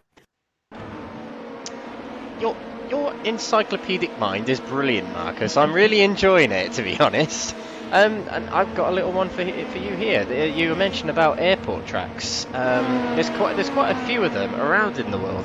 And one of them, you mentioned earlier about Swedish drivers earlier, just before the broadcast. And Anderstorp was built on a runway, wasn't it? It was 2 guys that got together for a coffee and just sort of thought, should we build a racetrack? And they did. Anderstorp, which is one of the most recognizable tracks actually in Scandinavia, together with a few other circuits. I actually can't get on the top of my head right now, but yeah, we have quite a good amount of tracks here in the northern part of Europe. But airport tracks, yeah, no, we need more of them. I think it's probably some of the best things that's happened after the war is the tracks that we get from like Silverstone as well, which is the home of British motor racing and also the home of Formula 1. Excellent shout. But maybe we should stop talking about tracks that are not the Red Bull Ring. But yeah, just well, there's two very notable tracks in Austria. You probably haven't heard of the other one if you're well. It depends what kind of a racing fan you are. There is the Red Bull Ring Spielberg here, of course, but on the northwest side of Austria there is also the Salzburg Ring, which is another Red Bull affiliated track. The Salzburg Ring is normally used with touring cars, as we've seen Nuno Henriquez lapping the digital downforce car of Mark Winters there, just to point out. Flash the lights there from Jamie Conway as well. I was just pausing there to see if any drivers are going into the pits. None of the front runners here. Oh, Jamie Conway moving all ways to try and get around, and a flash of the lights also from Chris Barrett to say, get out the way, Mark. We're coming through with the leaders. But of course, the blue flag in motorsport doesn't necessarily mean get out of the way. It is an informational flag to inform the driver that someone is lapping them. It is up to the driver being lapped to move out the way, whether they want to move out the way or not. But back to the Austria trivia, the other notable track in Austria is Salzburg Ring, which is a very, very fast, mountainous, beautiful location of a track in north and western Austria. If you get a chance to go to either of these tracks in real life, definitely worth a visit, I imagine. But we're coming up to the hour mark, and we will have pit stops coming up very shortly, so we'll stick with these front three to see what happens with the pit stops very shortly. I think this is an interesting discussion or a debate or whatever you want to call it, but just to check your encyclopedia here, Alex, name a racetrack in Switzerland. Switzerland. Goria 2? I'm actually not that good with racetracks in Switzerland, I have to say, because you actually mentioned a track there and I wasn't prepared for that. But Switzerland, I think a lot of people would mention or would notice is not really represented much in international racing due to the Le Mans crash back in the start of the 1900s or the 19th century, and what would we? 1950? No, I think it's much earlier. Whatever. It's a long time ago. Is my point. Yeah. A huge crash there with Mercedes, which actually put them out of international motorsport for a long, long time, up until 2012 when they entered Formula 1 again as a factory team. And that actually led Switzerland to ban motor racing as a whole. As an organized sport, you can't do racing in Switzerland like this. You can do mountain climbs and track climbs like that, but you cannot do organized racing until not so long ago when Formula E visited Geneva not too long ago and actually got that law upheld. So interesting stories about racing in the modern era as well, which is still affected, I think, a lot by the old days of motorsports. Did I catch you by surprise by naming a track in Switzerland? I was actually a little surprised then, I have to be honest. But mostly they're mountain climbs and they're not so much racetracks. Ooh, huge lock up there from Chris Barrett. Yeah, real close to his teammate Jamie Conway coming into the pits there. Nuno Henriquez stays out, FYI. They've all stayed out for an extra lap past the hour marker, so they're actually conserving fuel very well, are these drivers. Peter Zuber is in the pits as well as Ben Snemethi. So Apex Tech versus Race Clutch continues on in the pits here. All are on the same fuel conservation. As we see the 77 car leaving the pits, a few other cars leaving the pits. That is Hugo Prieto, Alvaro Fernandez and Roy Mass leaving the pits. We've got Jamie Conway and Chris Barrett in the pits here. Their cars will elevate shortly. As we'll see shortly, they'll be taking on tyres. Alvaro Gutierrez Melendez carries on in second place. He does not come in. He can go an extra lap, and up onto the jacks go Jamie Conway's car and Chris Barrett's car. as they now take on tyres. There's the 137 car pointing in an odd direction in the pit stall there to try. Is it 137? It might be. It's Kamal Hashimi as down they go. Jamie Conway and Chris Barrett. Oh, they're very, very close. Who's ahead of the two? I think it's Jamie Conway. Yes, it is. Yeah, it is.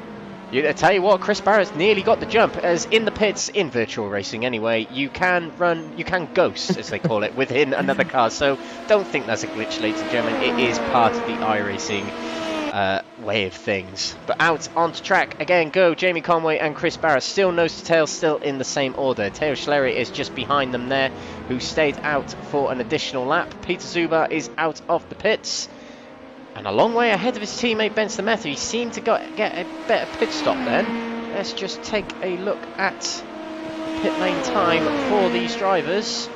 Nuno Henriquez is in the pits, thus the upticking of the time there. Wallace, well, I don't think he took tires as well. It's a short stop on him, so he might try and stop on 1.5 hours left. Good point, good point. So that Avale, 58 seconds. Yes, I think you're right, actually. Yeah, I think he's come in just to take on fuel. So he will come in on the 1.5 hour mark. So that's an interesting change of strategy for him to try and make up a few places at this point in the race, to try and get a better dash on the final part of the race, to be quicker than most other drivers. So let's take a look at Henriquez. He leaves the pits now. Where's Jamie Conway? There they are, coming along the start-finish straight. Nuno Henriquez moves into turn 1. Out of the pits he goes, and he still leads this race. He had a huge leap over them, trying to save that one extra lap there, Nuno. That's a massive gap between his teammates and himself. Also, I think this is interesting with Walla, who's gone another stint with he's triple stinting his tires now. We'll have to compare his lap times with the likes of Peter Suba and Ben Snemeth, who's actually in the pits again here. So there's problems here for one of the Hungarian drivers who's gone into the pits again. The reason why we do not know at the moment. It could be a penalty of sorts, maybe a lack of service. I wonder if he crossed the line coming out of the pits. That looked like a drive-through penalty for him, or stop-and-go penalty. I wonder if he did cross the line coming out of the pits. Bit of Sonoda action going on there then. Either that or entering the pits unsafely. It could be either. We won't know until we speak to Nemethi after the race, of course, but all drama for Nemethi, our championship leader coming into tonight. The championship leader in the pro category. He's now down to 8th in category, 13th overall, losing a lot of places, points and positions potentially in the championship, as one of his rivals, Peter Zuber, is still out there in 5th at the moment, but there are drivers ahead who haven't pitted yet, including Alvaro Gutierrez, Melendez and Theo Schlery in the AM category. So it'll be interesting to find out if anyone can tell us, has any intel on what happened to Benson Methi. Do let us know in the comments, as that is rather interesting. It definitely looked like he had a penalty to serve, didn't it, Marcus? That's going to throw a spanner in their machine.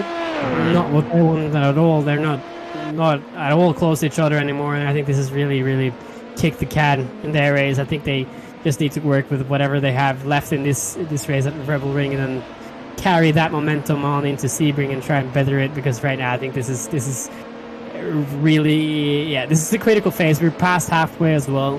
This is looking very well for Apex Tech Racing, which has got a huge gap into the next car in class, which is Alvaro Gutierrez. Melendez is actually in 5th in overall standings, actually been passed by Theo Schlerer.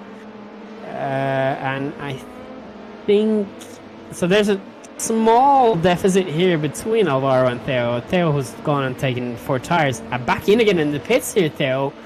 So drive all around again. I'm not sure what happened here. If he didn't go long, did he?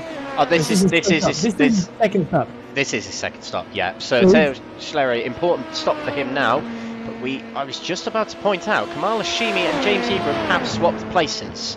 So Kamal Hashimi will come across the line and he'll lead the race here, as Theo Schlery now drops down the order, still in the pits, the timer ticking on the pit stop. That is a huge leap that he's had. He's got a good few laps on the rest of the drivers in this class. That's the kind of pace he needs yeah. to try and get up there and keep that third place. I'm not sure if he's going to be able to keep it now with Alvaro being the next car. Maybe it's no, there he goes. So it's been closer now to Roy Maas and Alvaro Fernandez Montes, but we'll have to see if what kind of difference this does. He's extending his stint so much that it's definitely an advantage for him. Benson Nemeth as well, getting past him there. Let's see what Teo Schleri does. I think you alluded on to a very important point there. Is this now time for Teo Schleri, now that he's saved fuel, to kind of go, right, foot down, let's see how fast we can go, and try and reel back in James Ebram and Kamal Hashimi? If we compare the distance between them, there is around about 21 seconds between them. It's going to take some doing. I'm not sure how this is going to play out. He is... This is going to be hard, I think, for Teo and Roy and Alvaro, because these are three drivers in the AM class who's now gone on triple stint to this set of tires. Teo not taking tires at all, just taking fuel. The same with Roy Maas and Alvaro Fernandez Montes, which is why he didn't get an advantage over them. Had they taken tires on the last stop, he would have been third right now, trying to extend that stint another stint, extend that tire another stint. So this is going to be interesting. So we have at least 4 or 5 drivers right now who's not taking tires in this stop, and we'll try and do it on the last stop of this race, Alex. Ooh, this is interesting, particularly from Teo Schleri, the championship leader in the AM category. It's been a bit of a head turner, this one so far, for the championship toppers. Nemethi dropping down the order due to presumably a penalty. Teo Schleri on a very, very strange strategy from what we can see. My guess is Teo Schleri, yes, obviously triple stinting his tyres, but that final stint, he will probably go guns a-blazing, try and get in as much time. But the crucial thing at this point now for Teo Schleri is not to lose too much time from Kamal Hashimi and James Ebram. So there's about a 21-second gap between them. He has to hold that, he has to maintain that, or he has to decrease it. It's very crucial, as he's only got half an hour on a full set of rubber, if he does take a full set of rubber, for that final stint. He's got to reel in all that time, and who said this? I think it was Jackie Stewart. Catching's one thing, passing is another, particularly on a track like this. Also, Haslett Armour is one of the commentators who keep saying that. Haslett, which is one of our colleagues in SRW TV, and covers Belcar with me. So if anyone wants to keep seeing me broadcast, then tune in Belcar in a few days from now, and you'll have a good company for a 3-hour race around a track which I don't know actually at the moment. Also, I want to mention, Alex, you hit the nail spot on the head. Look at the comment from AJ Fulner in our YouTube chat now. He has come out with the information that Benson Nemethel actually did end up with a stop-and-go penalty for unsafe pit exit. So that's why he's got another stop on his hands, and that's going to put him in 12th currently in the overall standings. That is... well, I have no words. It is huge for the championship for tonight. They were only separated by 10 points, the top 3 coming into tonight's race. And Nemethi drops down a few places, which is really going to mix it up. There are drop rounds as well, just to allude to that. But that might not be helping Nemethi at all. It'll be interesting to see, ready for next week, what's going to happen with the championship. But Zuba at the top there might be, well, the demise of his teammate he probably won't be happy about, but the fact that he has a fairly good advantage in the championship now, or a bit more advantage, being in 4th place right now, that might be tasting good on his lips right now, but he is still a long way off that top 3. The Apex Tech drivers ahead, so that would be one worry on his mind, that those drivers are doing so well compared to his drivers in race clutch. Plenty to think about in this series. There's something I've definitely learnt over the last few months or so. We're still watching this battle between Kamal Hashimi and James Ebram. Kamal Hashimi moved ahead of James Ebram during the pit stop phase about 10 minutes ago.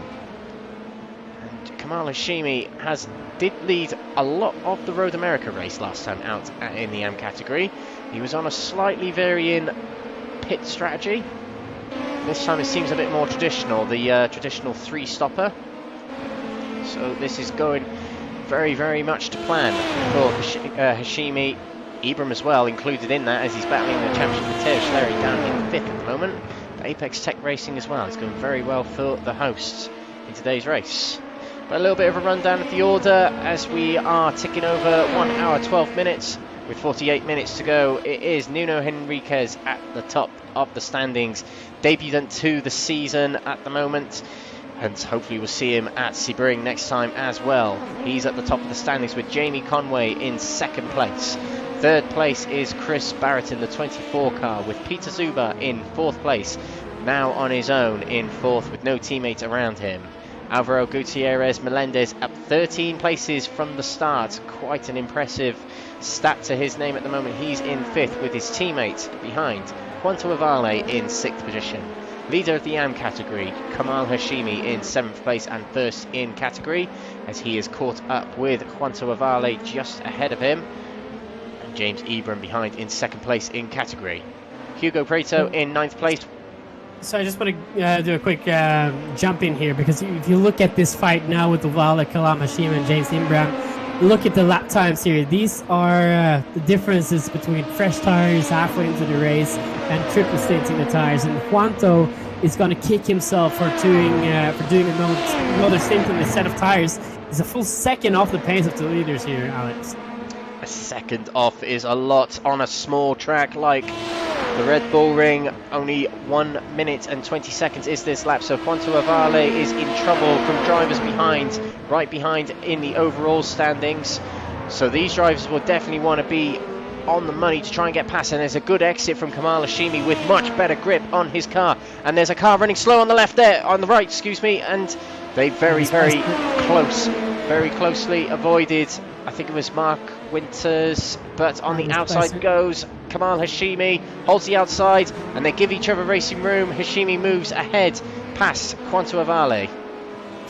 Yeah, so this is why you don't want to do what I asked about earlier in this race. You don't want to triple stint your tires, because a full second at a track like Red Bull Ring. Look, this is drama now between the AM and the Pro Class.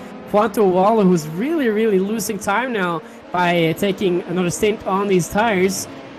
We'll have to see how this plays out when he gets a fresh set of tires on, because he's going to be faster than these drivers on the 3rd stint. But I don't think it's going to be by that much, since they've the tires don't really drop off after half an hour. It's after an hour you can see really the performance of the tires really dropping and it's hurting Juanto a lot. And the same goes for Alvaro Fernandez Montes as well, and Roy Maas, also Theo Schleri, who's not really getting the pace that they need on this set of tires here after triple stinting. Absolutely, and down in 5th place, which is not what you want, particularly for his championship's sake. But a lot of drivers risking it today. I would have thought it's a track that's actually quite tricky on the tyres, Red Bull Ring. There's a lot of elevation changes, a lot of long sweeping corners. But also with Red Bull Ring, there's not a single corner on this track that you would probably consider easy either, would you? There's almost a dip or crest in every corner here. It's such a difficult track. Quite simple looking track, but very difficult to drive on. Not a technical per se. Look at that, we've got a move as well in the front there. I don't know which car that was getting past. Maybe that was your Lloyd and Roy Maas, I think. The Briton getting past the Dutchman. We have it as well, actually, on the entry of turn 3. Getting on the inside there. The number 8 is actually, it's got the stick this time. Drew Lloyd, who had some problems trying to get past in turn 3 earlier in this race, taking a little bit too much of a break into that corner. He sorted it out well now. Looking at this fight, Hugo Preto from Apex Tech Racing is one of the drivers who took tires on that last stop, and he's closing in on Juanto Avale for class position. 6th place is in range for the Portuguese driver. So one man's bread is another man's death is usually what we have as a Norwegian saying, directly translated. So some of the mistakes here has been done by some of the other drivers. He's really screwing their races up, but it's helping drivers who probably had a bad start, which is the case for the 77 now. Yeah, well, to be fair, Hugo Preto, yeah, he's having a great comeback so far, isn't he? Unfortunately, he's got a -5 to his name in the difference between where he started and where he currently is, but it's certainly been a pretty good comeback. We'll see how high Hugo Prieto can get by the end of the race, driving very, very well down there in 9th place at the moment and gaining on Quanto Avali, which we'll monitor. Still looking at this the closest what you would call battle on track between James Ibram and Kamal Hashimi. Despite being AM category, they're doing very, very well. They're ahead of 4 other pro category drivers. Not to put down the pro category drivers in any way, this is definitely not my intention. But these AM drivers here, they're given the AM category status due to their pace or even their I rating, but they're doing very, very well right here, Marcus. I don't think this is a battle either, Alex. I think this is the strategy, because we're seeing this now in the first top 3 drivers here, which is all ATR drivers as well, and they're just sticking by, they're keeping positions, they're not doing anything dramatic. And it could be that when we get into the last 15 minutes of this race that they're saying, you know what, guys, gloves off, we're going to be racing hard for the last few minutes, because they had that lead now on Peter Solberg, which is what they need, and Alvaro Gutierrez will lend us as well, which has actually managed to climb 13 spots since the start of this race, which is, I think, mentionable. Also has taken tires, so we'll have to see how that plays out in the last stint of this race. But I'm curious to see what happens with the ATR guys, if they're going to sit here and just keep hanging throughout the race, and Nuno, as you speculated in, would let Jamie Conway by and try and get that lead in the championship. We'll have to see what the strategy is for the ATR drivers in both Pro and AM. Oh, and actually, Kamal Hashimi has swapped places with James Ibram, so let's take a look at the replay here. It wasn't long after they passed Quanto Avale. He's going into turn 3. James Ibram takes to the outside. Yeah, he's defending the 137 of Kamal Hashimi as well. Not a lot, but he did move over a little bit to try and block that line.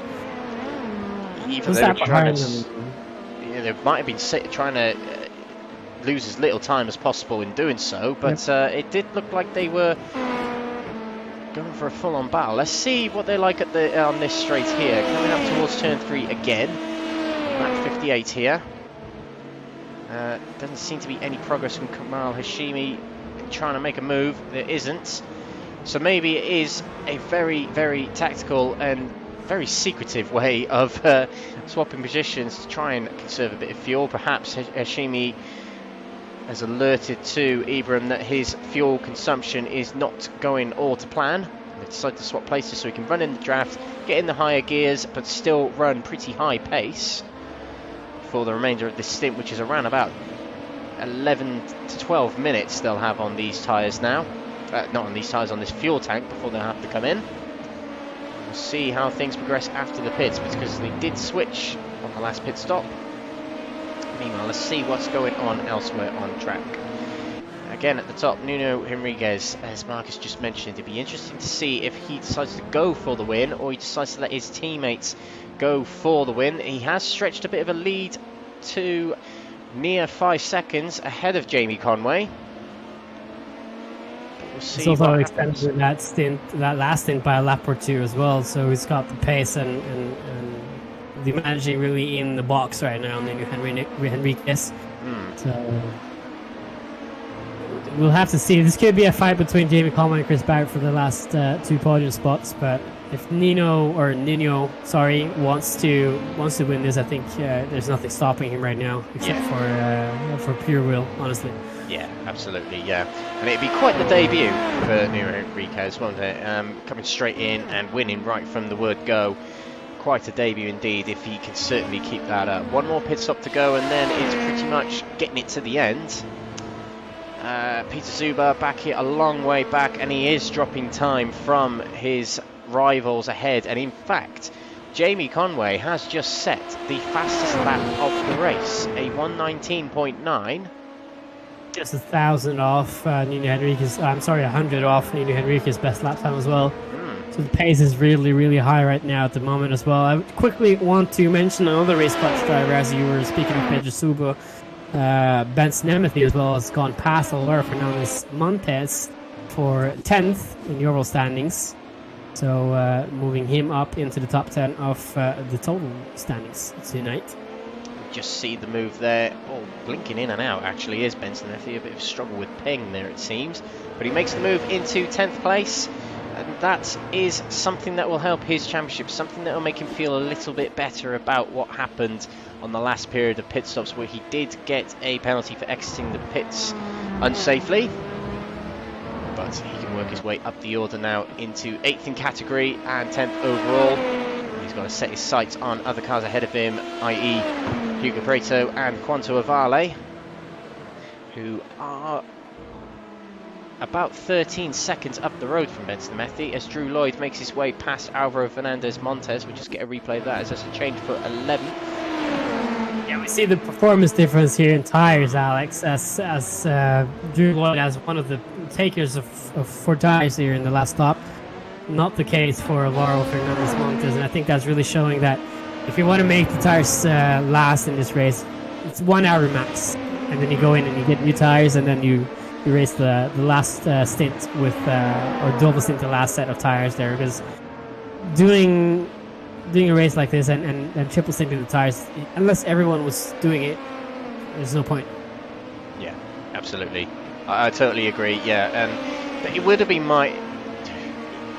it's good to go for different strategies. You've got to try something every now and again, particularly if there's a particular standard strategy for certain races and race lengths. But you do want to think outside the box. But a track like this, it must be a tough track on these tyres, and I think we are seeing it with these drivers who are trying to triple stint their tyres. It will be interesting to see how their pace differs later on in the race. You did allude to it just a few moments ago, as it's not that much quicker. Usually the tyres do drop off after an hour. But yeah, we are seeing a lot of these drivers triple stinting their tyres really struggle. Alvaro Fernandez Montes is one of them. Thierry Flaherty is one of them as well. It's tricky, but we'll see how they get on in the final stint, the final quarter of the race, which is approaching in just under 6 minutes time. So this race is flying by at the moment. 62 laps done already from these drivers. It's a relatively short lap, one of the shortest laps on the calendar.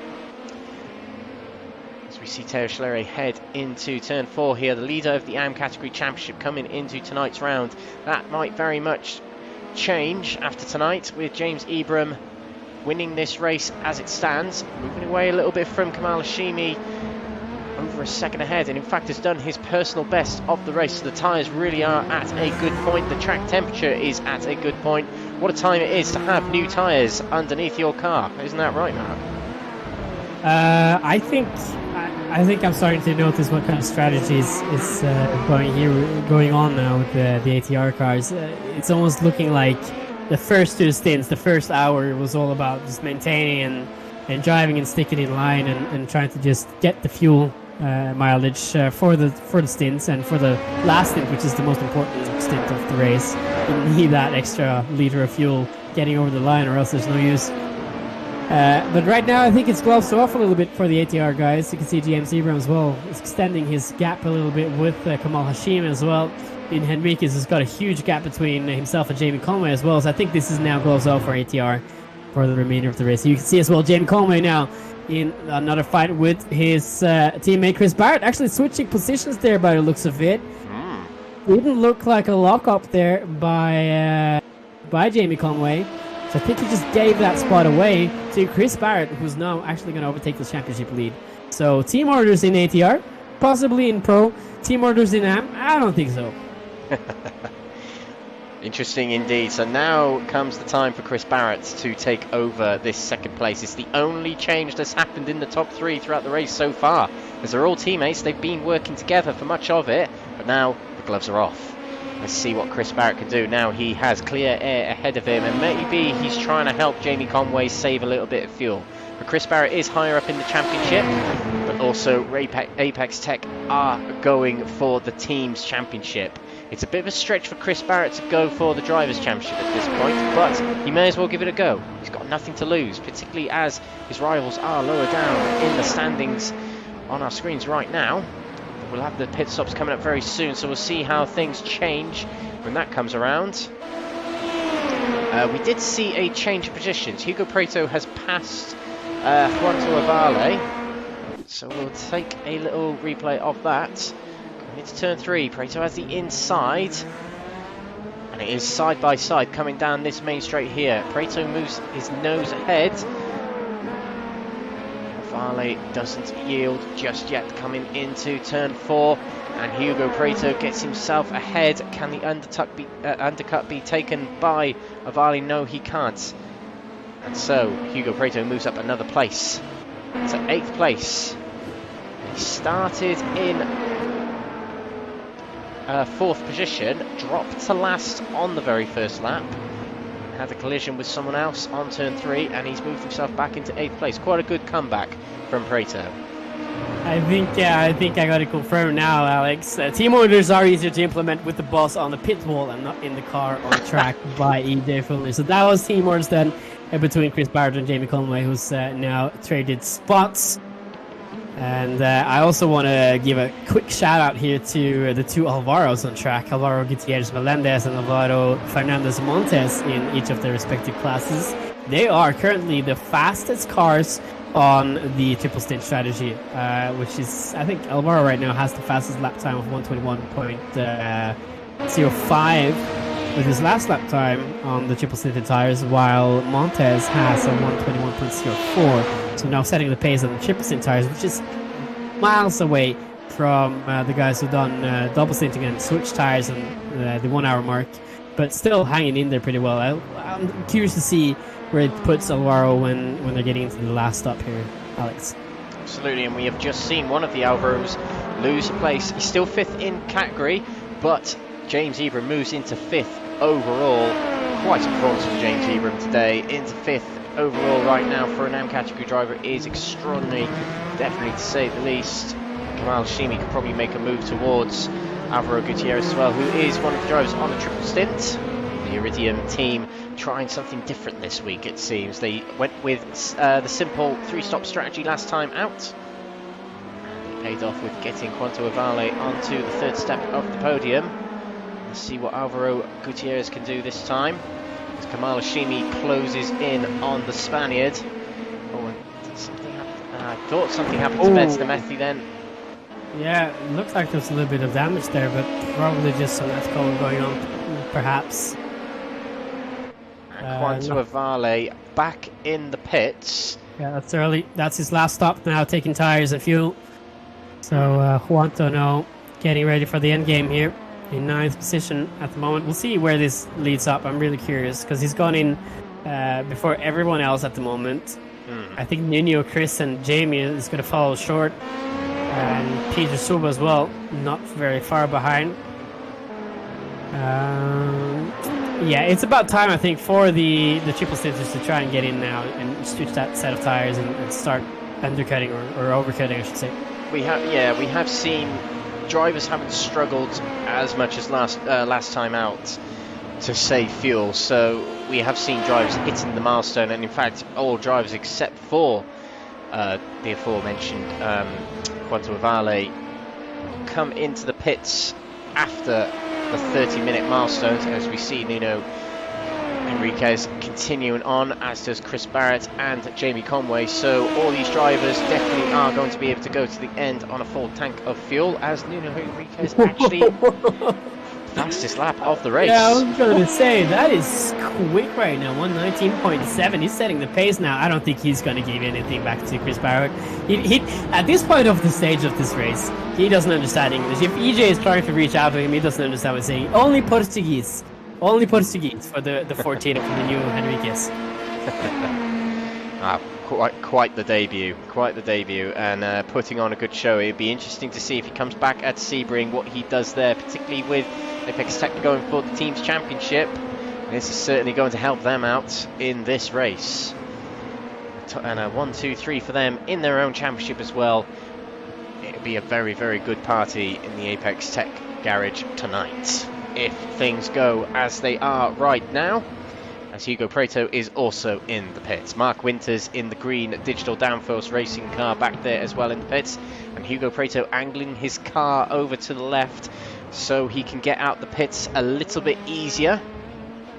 He will take on his last dash of fuel before he heads back out. Alvaro Fernandez, Montes and Roy Massa in the pits. They are drivers on 3-stop strategies. Nuno Henriquez stays out. Chris Barrett and Jamie Conway do come in the pits though. So Nuno Henriquez has managed to save enough fuel to keep going. Another mention here from EJ. Guest drivers do not earn points, so they do not affect the points championship at all. So EJ couldn't care less if Nuno Henriquez is leading this race by the looks of it. Jamie Conway and Chris Barry is his man to watch at the moment. 24 on the 42.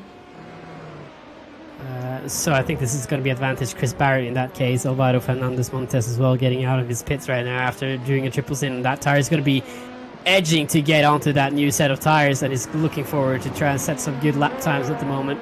I don't think he's ever gonna get into his neighbor countryman Nuno Henriquez lap times though, but we'll have to see what he does now on the new set after the triple stint. We will see, and we have just seen Chris Barrett and Jamie Conway exit the pits in the same order they came in. Barrett in the lead of the two and Conway second of the two. Ibram's in the pits as well. Oh, and Hashimi, I saw him come into the pits, but I don't think he was in his pit stall correctly. I saw him edge forward ever so slightly, so it might be a slightly longer pit stop than he'd want, so that'll push James Ibram further up. James leaves the pits now. Kamal Hashimi stays where he is. He has missed his pit stall and he'll have to stay in the pits a little bit longer. He might not lose. Longer. Yeah, a lot longer. He might not lose too much time. He might not lose many more positions. In fact, Theo Schlery has taken the lead in the AM category right now, but he has another pit stop to take. James Ibram right behind, however, so plenty more to go. I think Theo, once he pits, I think he's going to be around the range of 12th position in Euro standings, around 4th, and maybe with Hans Blancard. We'll have to see when it comes in. Alvaro Fernandez Montes as well now taking his last pit stop at the moment. Yeah, coming in now. Who was that? Mendes? I think that was Melendez. Yeah, that was Melendez getting into his pits now, and Alvaro hasn't been in yet, I think. Unless he's gone in now and done another stint on his tires, which is not unlikely. Or 57.0. So, okay. Four stints then for his tires. We'll see if that works out for Alvaro Fernandez Montes. I think the fight for 4th is going to be well on alive when Theo gets into his stop for the tonight. Yeah, you are right. Fernandez has only come in for fuel again, so yeah, you are right. He is on. Wow, he's really risking it. He's risking the dreaded meatball flag of iRacing, doing a quadruple stint with these tyres. Let's see how his lap times compare. His last lap, well, it's hard to compare that one. We'll see him come across the start-finish line. He's 5th in the AM standings at the moment. He's got a teammate behind in Juan Avale. They move into 4th in the AM category. It's a 121.5. Considering we're seeing 119s now, that's a lot of pace lost from the Iridium Motorsports driver. Let's explain as well. When you get a meatball flag in iRacing, which is a black flag with an orange circle, it's a technical black flag, which is the formal term of the flag. Basically means something's wrong with your car. You have to pit within a certain few laps, or else you'll be disqualified, basically. But what happens when you overstint a set of tires is that the thread or something will fall off the entire tire, and you'll actually have a small puncture. And that's not a good way to end your race if you end up with a left rear puncture or a left right front puncture. Definitely not. Definitely not. So we see Gutierrez out for another lap there. He's 6th in the standings at the moment. We switch to Jamie Conway. He too, I don't think, has actually gone on for tires. So Iridium now doing in quad stints on most of their cars by the looks of it.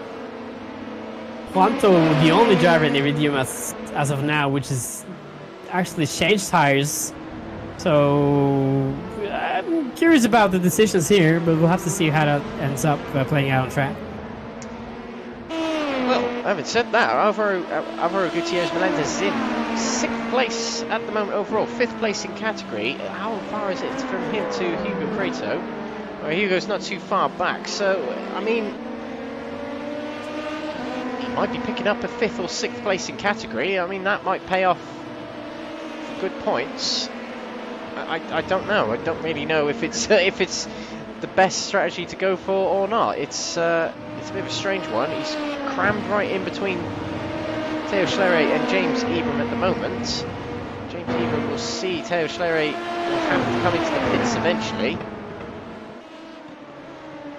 He's going to be eaten up by James Ebram, I think, Alvaro Gutierrez, and I don't think it's worth it. I don't think it's worth triple stint for the tires. Definitely not quad stint for the tires. I think a double stint would have been more than enough for this, because we're seeing the pace difference as well. He's actually keeping pace where he was before the stop and getting fuel, but I don't think it's going to be good enough to maintain from Hugo Preto, which is a full second faster. We'll have to see at the end of the races. If he can hold him off on pure pace, I think it's a good call.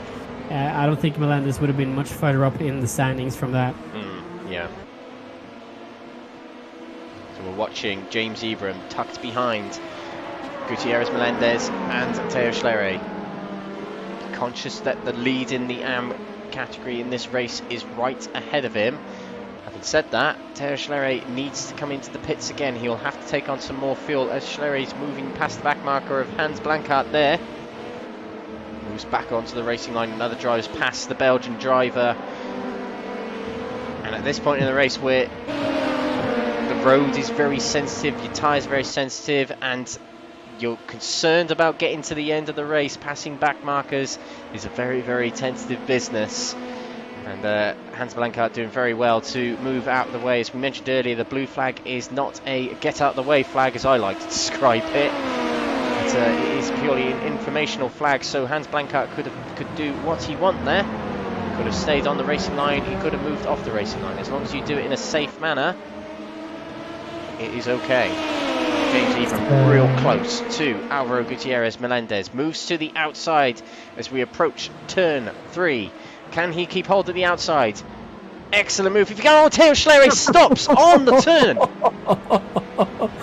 That is not how you want to do that corner. Locks up all 4 tires there by the looks of it. But why did he stop?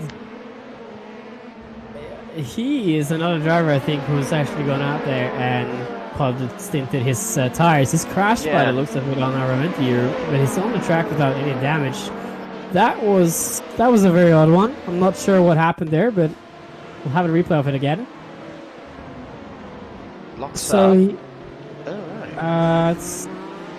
It's almost like his screen went black there for a second. It's the only thing it's what it looks like. I mean, I've never seen anything like that. It's a weird way to go off the track because you missed the braking spot, which is fine, fair enough. And then you lock up and then you put it in reverse. No, that's he's got some problems here, Theo. Some huge problems, and I think that's going to be race ending for him.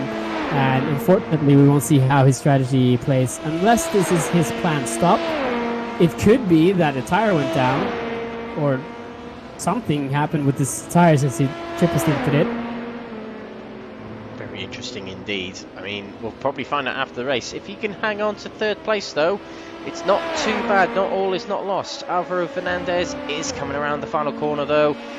He's another driver who triple stinted his tyres. I do think he's been in the pits, though. Schlerer hasn't even jacked up yet, so he will drop another place. Roy Mass is coming around the final corner now as well. So Theo Schlerer will lose another place to 5th place in category. And he is moving out of the pits. And he hasn't taken tyres again. No tyres for Theo. So, yeah, it might have been a screen issue or a VR issue or something like that maybe that happened in turn 3. It couldn't have been tyres or anything like that, but yeah, very strange lap from Theo Schlerer there, but moves down to 5th place. It's not going to plan. It's not gone quite to script, should I say. Most of the season he has been the dominant figure in the AM category. This time around it's just not quite going that way. I want to quickly point out a detail about the black flags, actually, the blue flags, because it's an interesting debate in iRacing, because a lot of the European crowd knows the blue flag as a yield flag from the FIA regulations. The difference between the blue flag in the FIA regulations and the blue flag in America is they have a yellow stripe in America, which is the flag rules in I think a lot of levels is different in America, as well as the white flag has a different meaning. That's besides the points. The blue flag in the FIA regulated sports is basically a move over. You have to yield for the cars coming by. They have right of way. That's not the case in iRacing with the informational flag, which is why a lot of drivers from Europe gets confused when they get the blue flag. They yield immediately, and I think they have a right of way.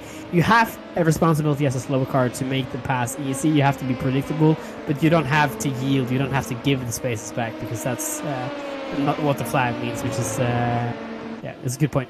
Yeah, it's yeah, you've hit the nail on the head there. A lot of drivers, a lot of spectators really in passing just sort of assume that the blue flag is a get out of the way flag, and it actually caught me by surprise when I did my ARCS test in the United Kingdom when I was 11 years old. I always thought the blue flag was a get out of the way flag until that point where I had to do my ARCS test.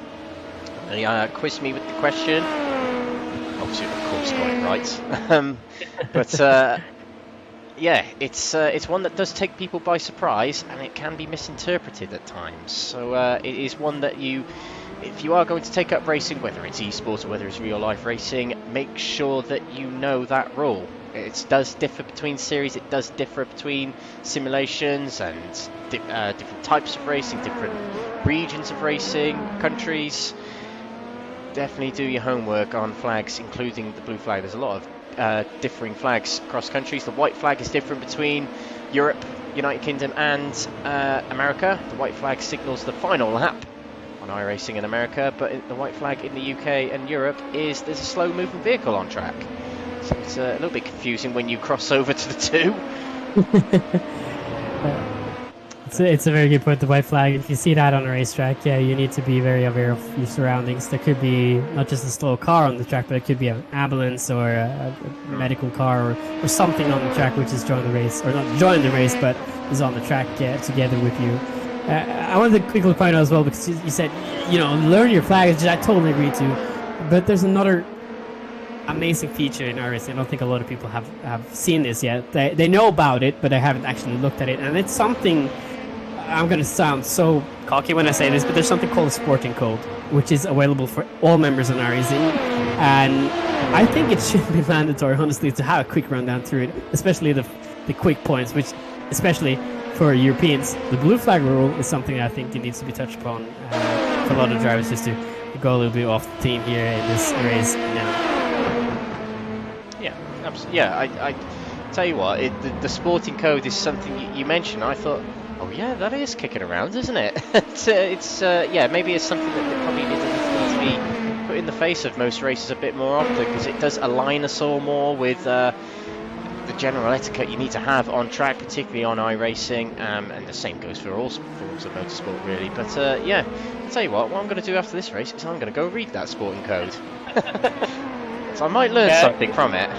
It's a good read, actually. Not a problem though with the sporting code is that it hasn't been written by lawyers, which is clear with a few rules, especially passing outside a track.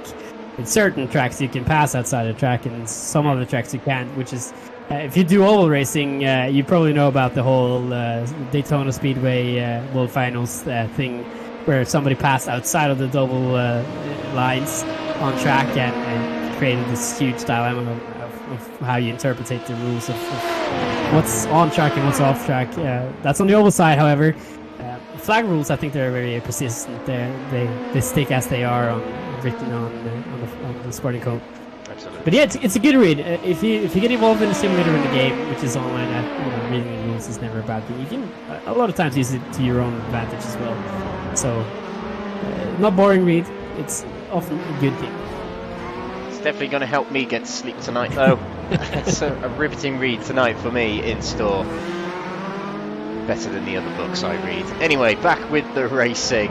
7 seconds between the leader and this battle we're witnessing right here. It's a battle that's not really back and forth. It's very, very close right now between Chris Barrett and Jamie Conway. We have been the curtain has been lifted that team orders are in place for these two drivers, so they've got to be very careful with one another. But it's still, as it has been throughout the entire race, an ATR, Apex Tech Racing 1-2-3 right now. Very, very well done in this race at the moment to them three drivers. Peter Zuber in 4th place at the moment for Race Clutch Racing. Could be leading the championship after tonight, depending on how the drop rounds work and how the point system favours these drivers. James Ebram, highest of the AM category drivers at the moment. He won Hockenheim Ring all the way back in May, and he might be taking another win here today. Let's see what happens. Alvaro Gutierrez Menendez in 6th position there with Hugo Preto, not too far behind in 7th position overall. 2nd in category in the AMs is Kamal Hashimi. He's dropped back a little bit from his teammate, but a good 2nd place here at the moment for Kamal, who has definitely come on leaps and bounds as the season has gone by. Benson Amethi in 9th place with the unsafe exit from the pits penalty, which has dropped him to 9th overall, 7th in category. So a bit of a spanner in the works when it comes to the championship in the pro category. And it won't be helping the team in the teams championship either.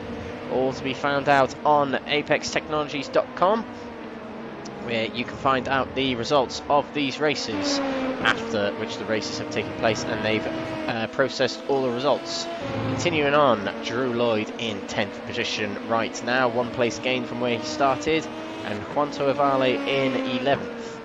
Alvaro Fernandez Montes in 12th position with Roy Mass in 13th. Teo Schlery, leader of the AM category championship coming into tonight, 5th in category, 14th overall. Mark Winters in 15th, and Hans Blankert in 16th position.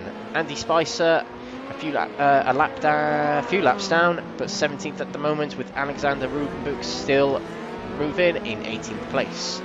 Laszlo Burdeny is out of this race, and other retirements include Daniel Nunes, AJ Foner, Justin June. I want to ask a quick question here to EJ, because I see he's sitting in the chat here, and the way that I understand it is that he is the team manager of the team which we see on screen right now, Apex Tech Racing. And I want to ask the question if what the rules of engagement is between Chris Barrett and Jamie Conway. Are they able to race each other now full on, or is it still a matter of track position and team orders in place? Good question indeed. Damage on these cars, aren't they? Oh no, it's just sponsored. Sorry. It looks like they had a bit of scraping on the nose there of the LMP2 car, but actually no, it's just the team sponsor. Yeah, nothing to worry about, ladies and gentlemen. Don't worry, nothing to worry about. Mark's first time, so he didn't quite recognise the livery, which is fair enough indeed. But yeah, 7 seconds down from Nuno Henriquez, who had a great debut here. Fantastic indeed. But Chris Barrett, what 2 races he's had so far. Road America, he picked up the win after a blinding drive and a brilliant risk on strategy to get himself a win in that race. Really piled the pressure on Race Clutch Racing in that last race, and he's done the same again here today. He's going to be piling the pressure on the Hungarians going into the final round at Sebring. He's on quite the momentum at the moment, and he's been pushed along, not literally, but spurred along by his teammate Jamie Conway behind, and they're walloping towards a very successful Apex Tech Racing race today, with less than 10 minutes to go in this race here.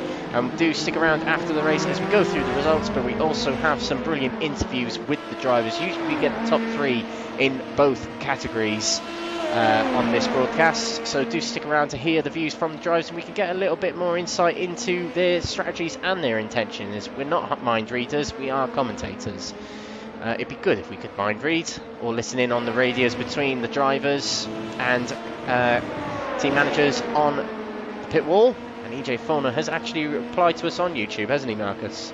Yeah, it looks like he has. So no rules between these two, no team orders in place, but they are friends outside of iRacing and the team, and they will do what they think is best for the team and for themselves. Is the quote from EJ Foner on our YouTube channel.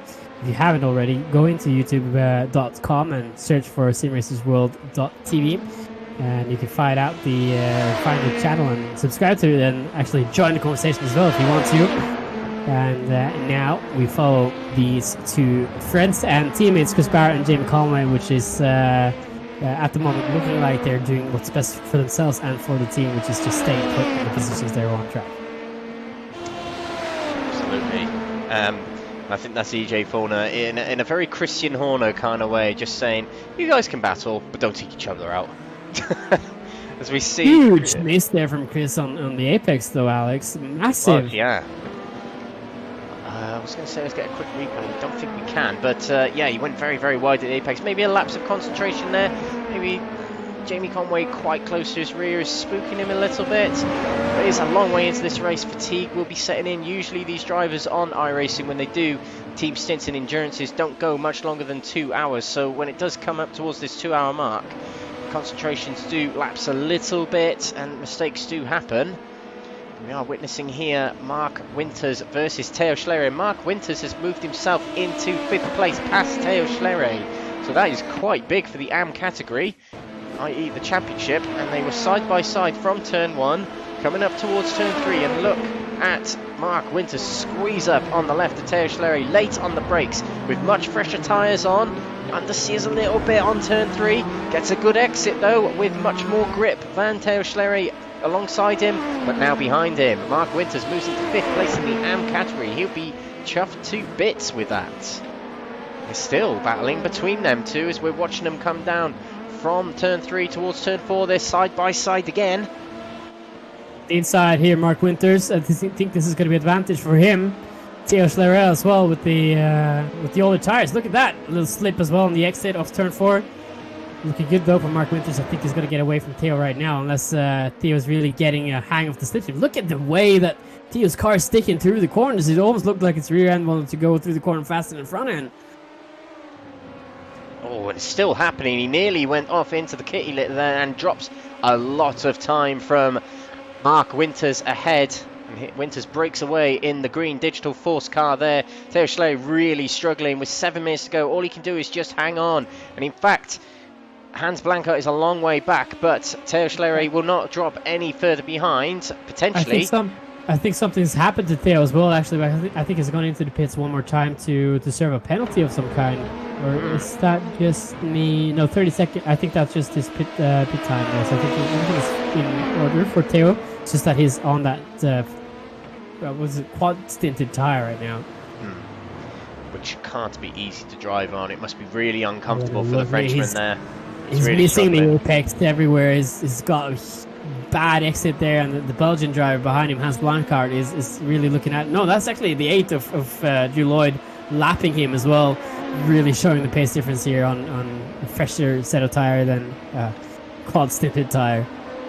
We're just going to get a replay. Hugo Prieto and Alvaro Gutierrez Melendez battling. So here goes Hugo Prieto going into turn 4. A big lunge up the inside, and Gutierrez had to swerve to avoid that. And Prieto understeers off into the gravel. Gets hit a little bit as well. Yeah. Maybe he was trying to let him back by, but a big flash of the lights there. Wasn't happy about something. But both drivers in the pits as well. You're right. Both them drivers in the pits. So they're drivers on quadruple stints with 5 minutes to go. This must be painful for them. With 5 minutes to go and they're having to come into the pits. Splash and dash probably from the 77 and the 5 car here, who didn't have enough mileage to get the cars home. Or is that just a penalty? The drive-through. Maybe too many incident points for both of these drivers then, and had to get a drive-through. Yeah, 3 drivers went in the pits then. There was Andy Spicer at the front of the queue then, Hugo Prieto and Alvaro Gutierrez Melendez. So that moves a lot of drivers further up. Ben Stameti's back in 5th place. Drew Lloyd is into 6th place. So that really mixes things up in the final few minutes of this race. A lifesaver almost for Ben Stameti, who's back to where he was before his penalty. Oh, we have a crash further back. Andy Spicer, something's happened to him. He pulled to a stop.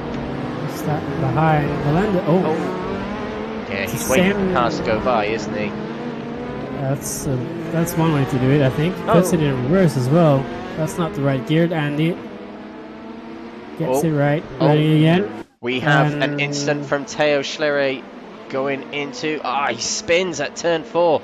That you were saying that it looks like the rear end wants to turn more than the front end, and that definitely happened at turn 4. And there was contact with someone else there. It was one of the Iridium cars. I'm not sure who that was. I think that was Oval actually. Yeah, I think it was Quanto Avale, and he's still trying to get going. There's so many cars going past, he can't turn it around. He might be dropping more positions here. Now he gets it turned around. We're still in replay mode. So I think what a few people need to understand is that when you get a car like this turned around, they have a traction control system on the LMP2, which activates immediately as the computer in the car understands or recognizes a slip of the wheels. And trying to get a car turned around by spinning it when the traction control is active is a massive pain. You can't do it immediately. You have to turn off the traction control and then try for all it's worth to try and get the car turned around. You can do it a lot easier in sim racing than you can in real life, but I think all things considered, Theo got away from it fine, I guess. Yeah. Could have probably gone away from it better, but all things considered, yeah, he's actually managed to knock the toe completely out of Wall's car here, and I think it's race over for him. This could actually have huge consequences for Theo as well, because if there's a larger protest for him after that, it could drop more points in the championship. Yeah, very good point, actually. Yeah, very good point. We'll find that out after the race via the website, of which you can get all results and information about the championship, apextechnologies.com. Quanto Avale in the pits there, getting a splash and dash. There's been quite a few of them in this race, people not taking on enough fuel. But this driver up here, with only a few laps remaining in this race, is cruising towards a very, very well-deserved win on his debut to the season. Nuno Henriquez will probably have this lap and another lap to go in this race before it all ends for him, and he picks up the gold trophy today for his win. Chris Barrett's second place at the moment, with his teammates still right behind him. It's been a very, very successful night for Apex Tech. They've got a 1-2-3 in the Pro category and a 1-2 in the AM category. Very well done indeed. James Ebram leading the way in the AM category at the moment, 5th overall as well. Superb performance from him. And Kamal Hashimi, his best result of the season thus far, with a few laps to go.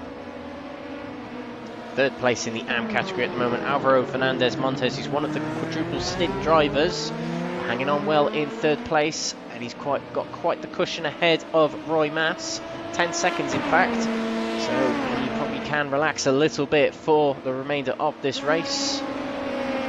We still watch Chris Barrett versus Jamie Conway, and with Nuno Henriquez not getting points, it essentially kind of means that Chris Barrett wins this race, or scores more points than anyone in this race, which is good for his championship. That's what will matter. Especially with the problems from the Hungry Hungarians, Benson Matthew, who had the stop and go for crossing the white line on the pit exit, which is it's a rookie mistake to make. Honestly, not something you want to do at this stage of the championship. Hopefully, he'll be able to recover a little bit from that in Sebring in a short while. Oh, look at this, the 8 car going just straight off the road there. Getting past again from the 14. It was Drew Lloyd getting out of the way. He was being lapped by Nuno Henriquez. He doesn't seem happy about something. He flashing his lights frantically. It's either thank you for stopping by and waving at me, or why did you do that? So either that or congratulating him, because Nuno is on his final lap here. That's probably what it is. All friendly in the team, yeah. But Nuno coming around the last few corners, a little bit out of shape, coming out of turn 6 there, just to keep us on our toes. 2 more corners to go now. Nuno Henriquez, what a race he's had. His debut to the championship, and he'll take pole position and the win. And I think he'll take fastest lap as well, and most laps led, but he comes around the final corner. Nuno Henriquez wins round 7 here at the Red Bull Ring. And what a performance it was from him. And what a performance it's been from this team. Apex Tech Racing, a 1-2-3 in the Pro category. Chris Barrett crossed the line in 2nd place, with teammate Jamie Conway behind in 3rd position. Brilliant driving from Apex Tech today. 4th place, not quite what he hoped for, not quite what he's had in other races this season, but still a pretty good result for Peter Zuber here today. 4th place for him as he comes through the final 2 corners on this track. Through the dip in turn 10, past the DRS signboard, and across the line he goes to take 4th place in this race. Meanwhile, in the AM category, James Ebram hasn't won a race, I believe, since Hockenheim at the beginning of this season. in May, so he'll be very, very happy to get himself back onto the top step of the podium. 4 places gained from the start. He'll be chuffed to bits with that. And Kamal Hashimi to make it the 5th successive car in Apex Tech to cross the line. 2nd place for him in AM category. Ben Snemethi will cross the line in 5th place. He got back to where he was before his penalty, so not too much loss for him, but quite a bad day at the office for Race Clutch it seems to be. Drew Lloyd in 6th place, and look at this from Apex Tech.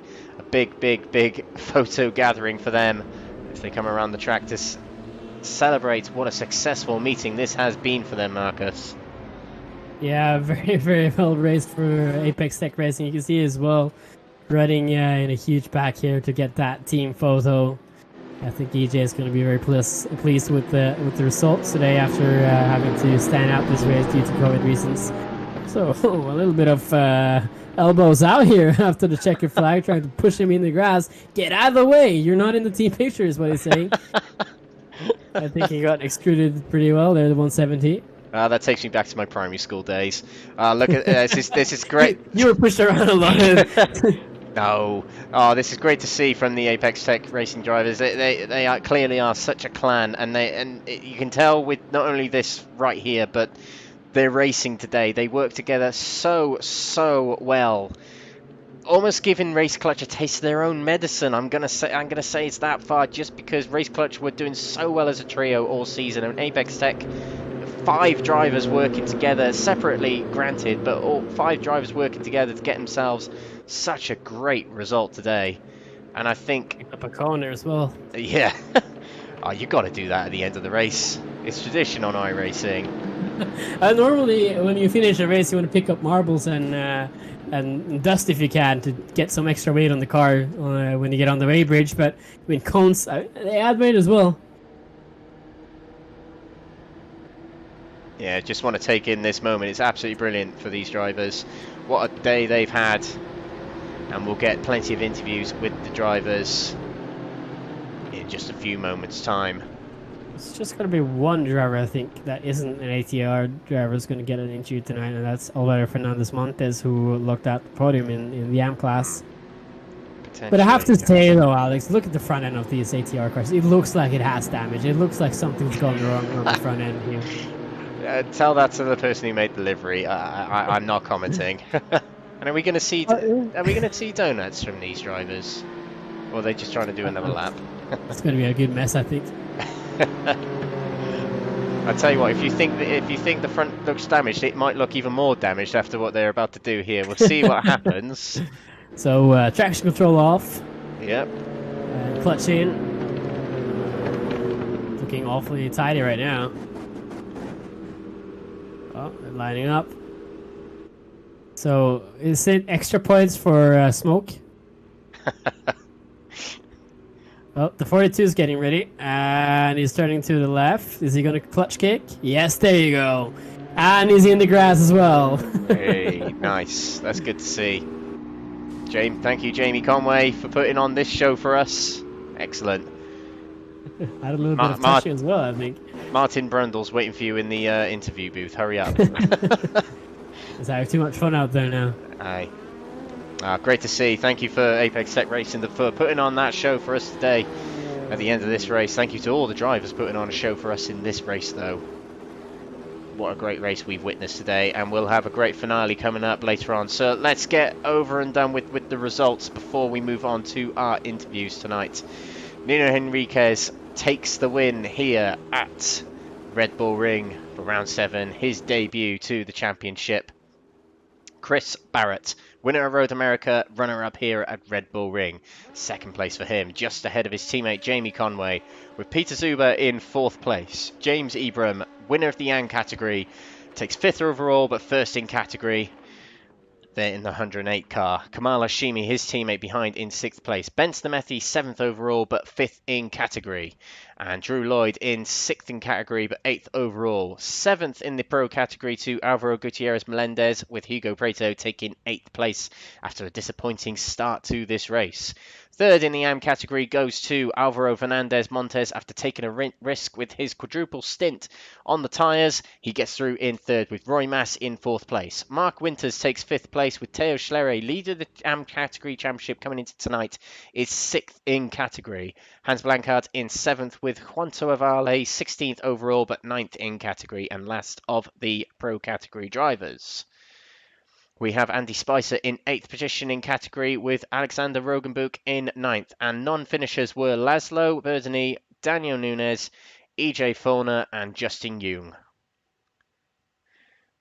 We've seen quite the race here at the Red Bull Ring, and we are going to have some interviews that I'm going to kindly ask that Markus goes through for these next couple of minutes or so. But let's see who we got, Markus. Should we bring in Nuno Henriquez first for an interview? Yeah, I mean that's a good starting with the best. I think that's a good way to start. Absolutely. So we've got Nuno Henriquez. Congratulations on your debut to the season. You are a race winner, Nuno. Congratulations. How do you feel? Actually, I think if I can just cut you off a little bit there, Alex, I think you should try and say parabéns tanto to Nuno Henriquez. I don't know if I completely butchered it, but I should say congratulations so much on your win there, Nuno.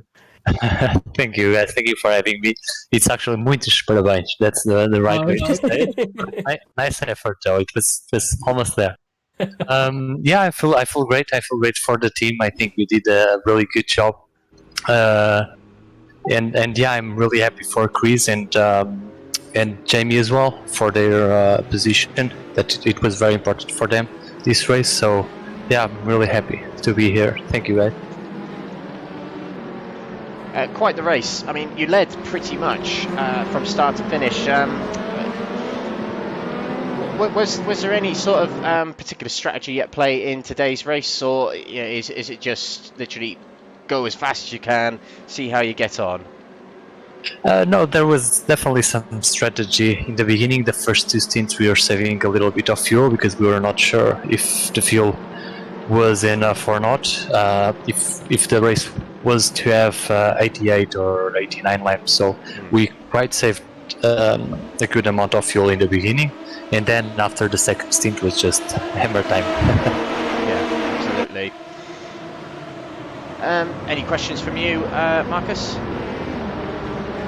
I'm just impressed by that pace you put in on the second stint there after getting on tires. It looked like you had full control over the race, and what I'm curious about is you're obviously coming in here this round as a guest driver, and what are you featured for this year? There's one race remaining at Sebring. Are you going to show up there and rattle the cage of these regulars?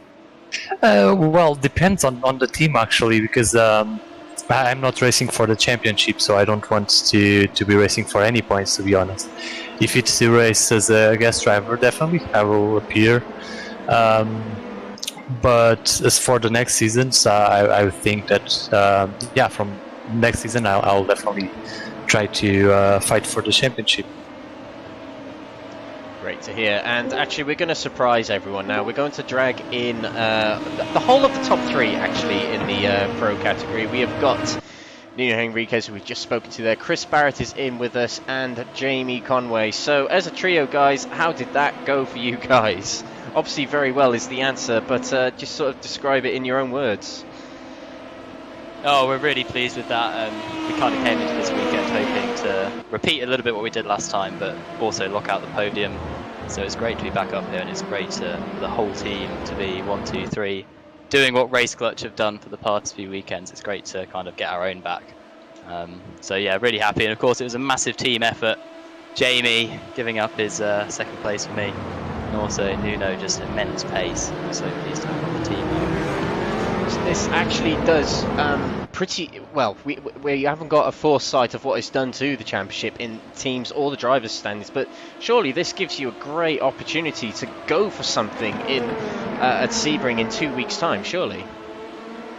Yeah, absolutely. I mean, like you, I don't think we've seen the maths for it yet, but I think it puts me in contention for second or third in the drivers at least. And with a good weekend, next time at Sebring, who knows, maybe challenge for first. And the team's championship, not to forget about, you probably have closed up quite a bit on race clutch today. More drivers in the field and better positions. So, yeah, how about Sebring next week? What, how do you guys think you'll perform there?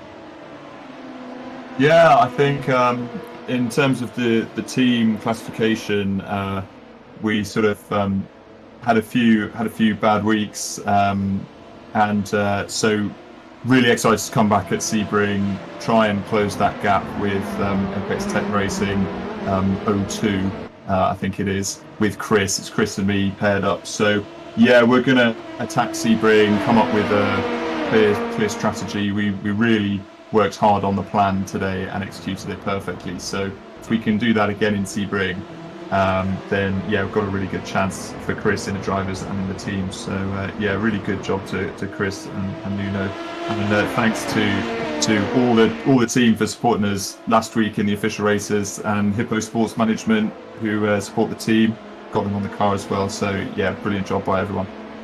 Excellent. And I've got one more question really for yourself and Chris. Was there not a part of you guys today that kind of wish you guys could go racing against one another? Yes. But, you know... Yeah, go on. In a way, for us, it's perfect to have a boring race. I mean, it might not be so good for the broadcast, but it means we've optimised it, and that's what we wanted to do going in, just lock out first, second and third, and we're really pleased to have executed that. Absolutely. I think in addition to what James... really want to give a personal thanks to EJ, Brian and Hugo, because they've worked so hard getting this team towards the front, and we're starting to prove it as a team that we can fight up with the big guys, so really exciting. Yeah, absolutely. I mean, we saw at Road America what you guys can do, and it really worked out with a win for yourself, Chris.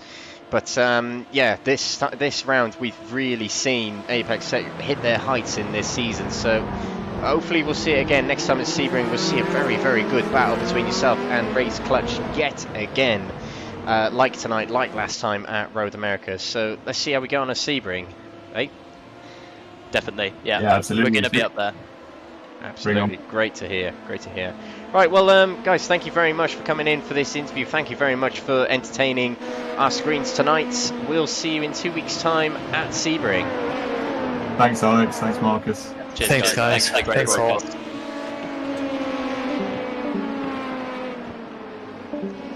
And there we go. We've just spoken to the top 3 for Apex Tech Racing Pro.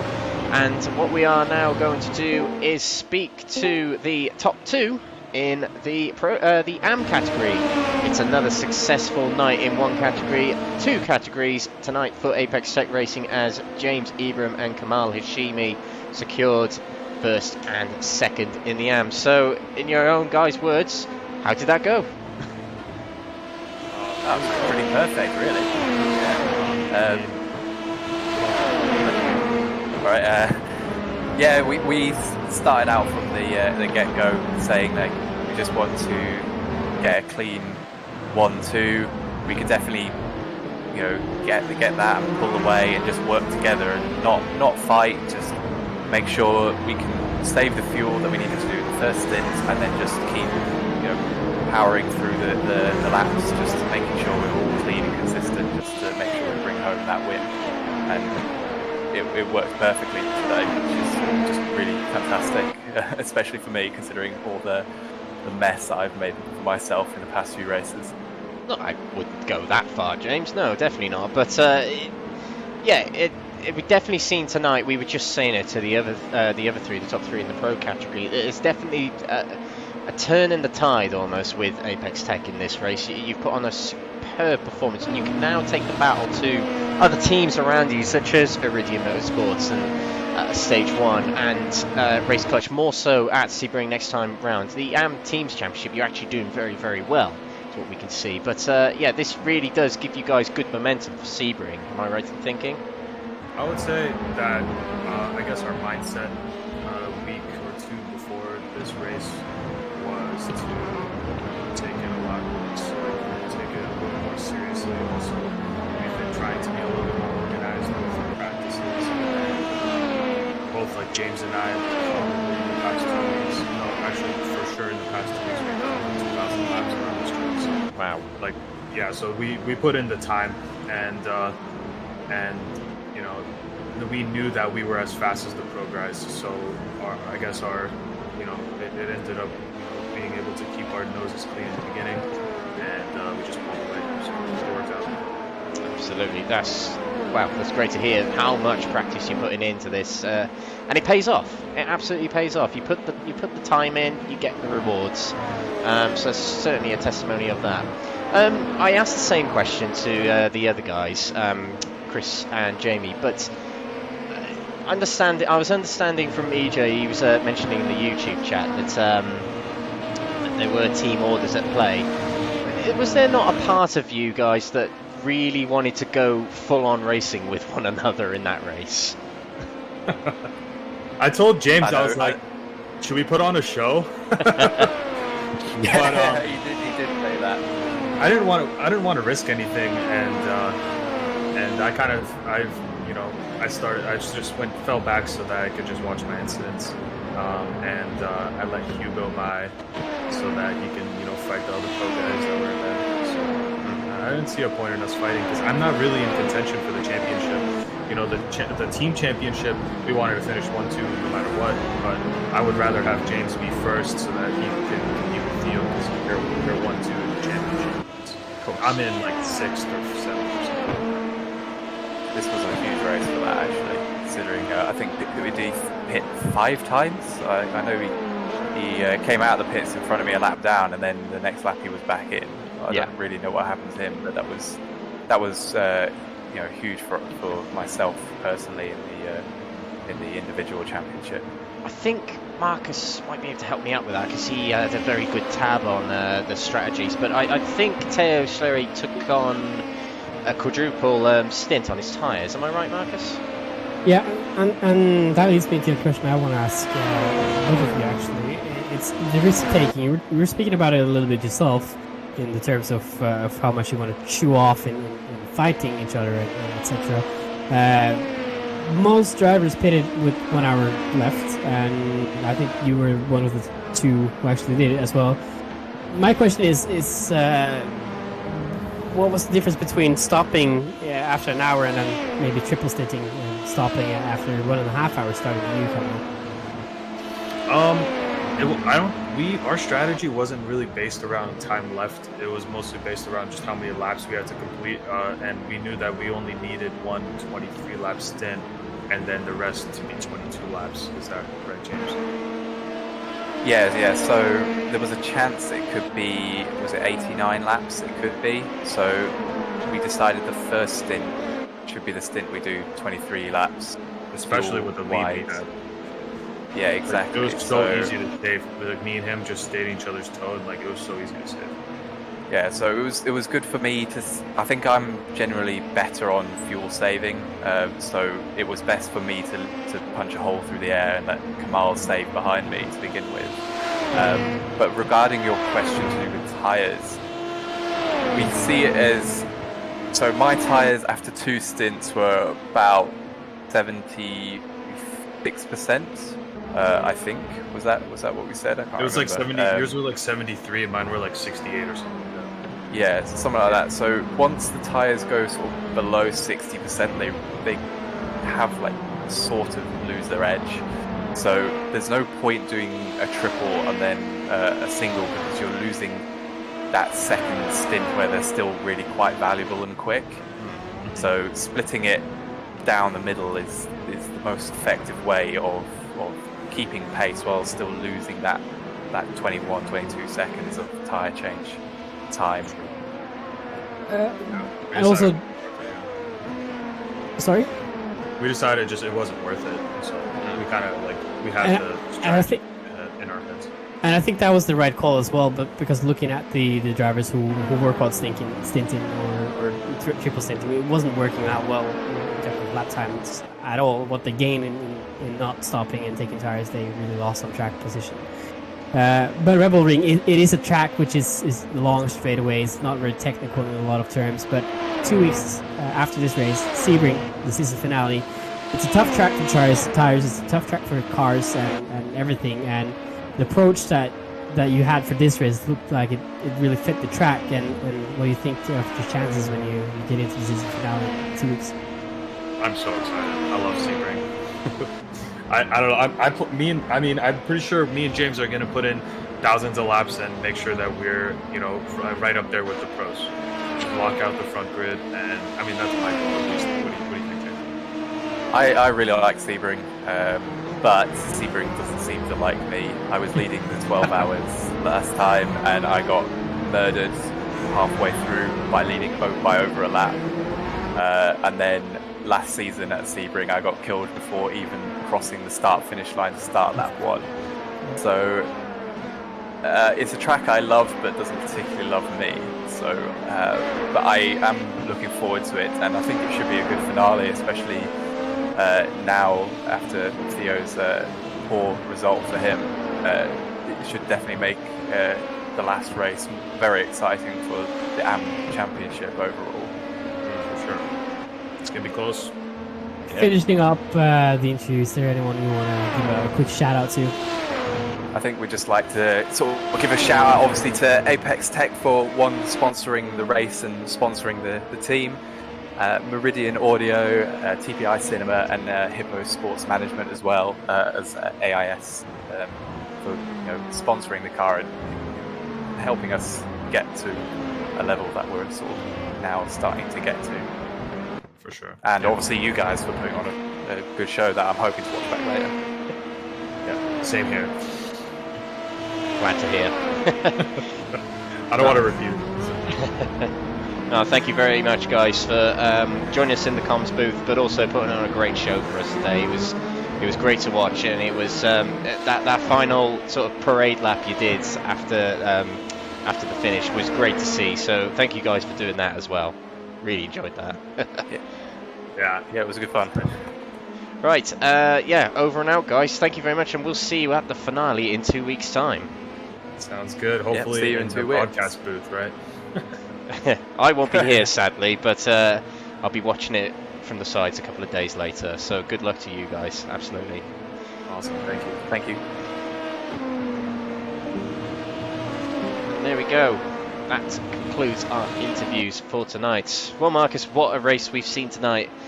Personal highlights of yours from tonight's race? It's hard to pick a favorite there, but I think I have to be boring now and just say the start was probably my favorite. I love starts of races. It's the most hectic and intense part of a race, and I think it really showed it tonight as well, and especially for Red Bull Ring, it's chaotic as normal. So it's definitely the highlight from tonight was the start and also the formation lap at the end. Absolutely, yeah. I think I was actually just going to say the formation lap at the end was the highlight of my race. I just thought that was a great thing to do for the enormity that is the Apex Tech Racing guys in this championship. But yeah, absolutely great to see. But to wrap up tonight, we're going to go run through the results one more time of the results here at Red Bull Ring. Round 7 of the Apex Technologies LMP2 Championship. Nuno Henriquez took the win by 11 seconds over his teammates Chris Barrett and Jamie Conway, making it a 1-2-3 for Apex Tech Racing. Peter Zuba of Race Clutch in 4th position, with first the AM category, James Ibram in 5th position overall, 1st in category, with Kamal Hashimi following close behind in 2nd in category. Beds Nemethi 5th of the pro categories, with Drew Lloyd in 6th. Alvaro Gutierrez Melendez in 7th, with Hugo Preto in 8th. 3rd in AM category to Alvaro Fernandez Montes and Roy Mass in 4th. 5th in AM category goes to Mark Winters, ahead of coming into tonight Theo Schlerer, 6th place in category, leader of the championship going into tonight. Hans Blankart in 7th in category, with 9th in pro category, Juanto Avale, 16th overall.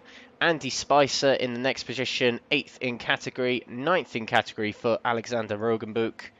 And Laszlo Bertini, a non-finisher, as well as Daniel Nunes, EJ Fulner and Justin Hume.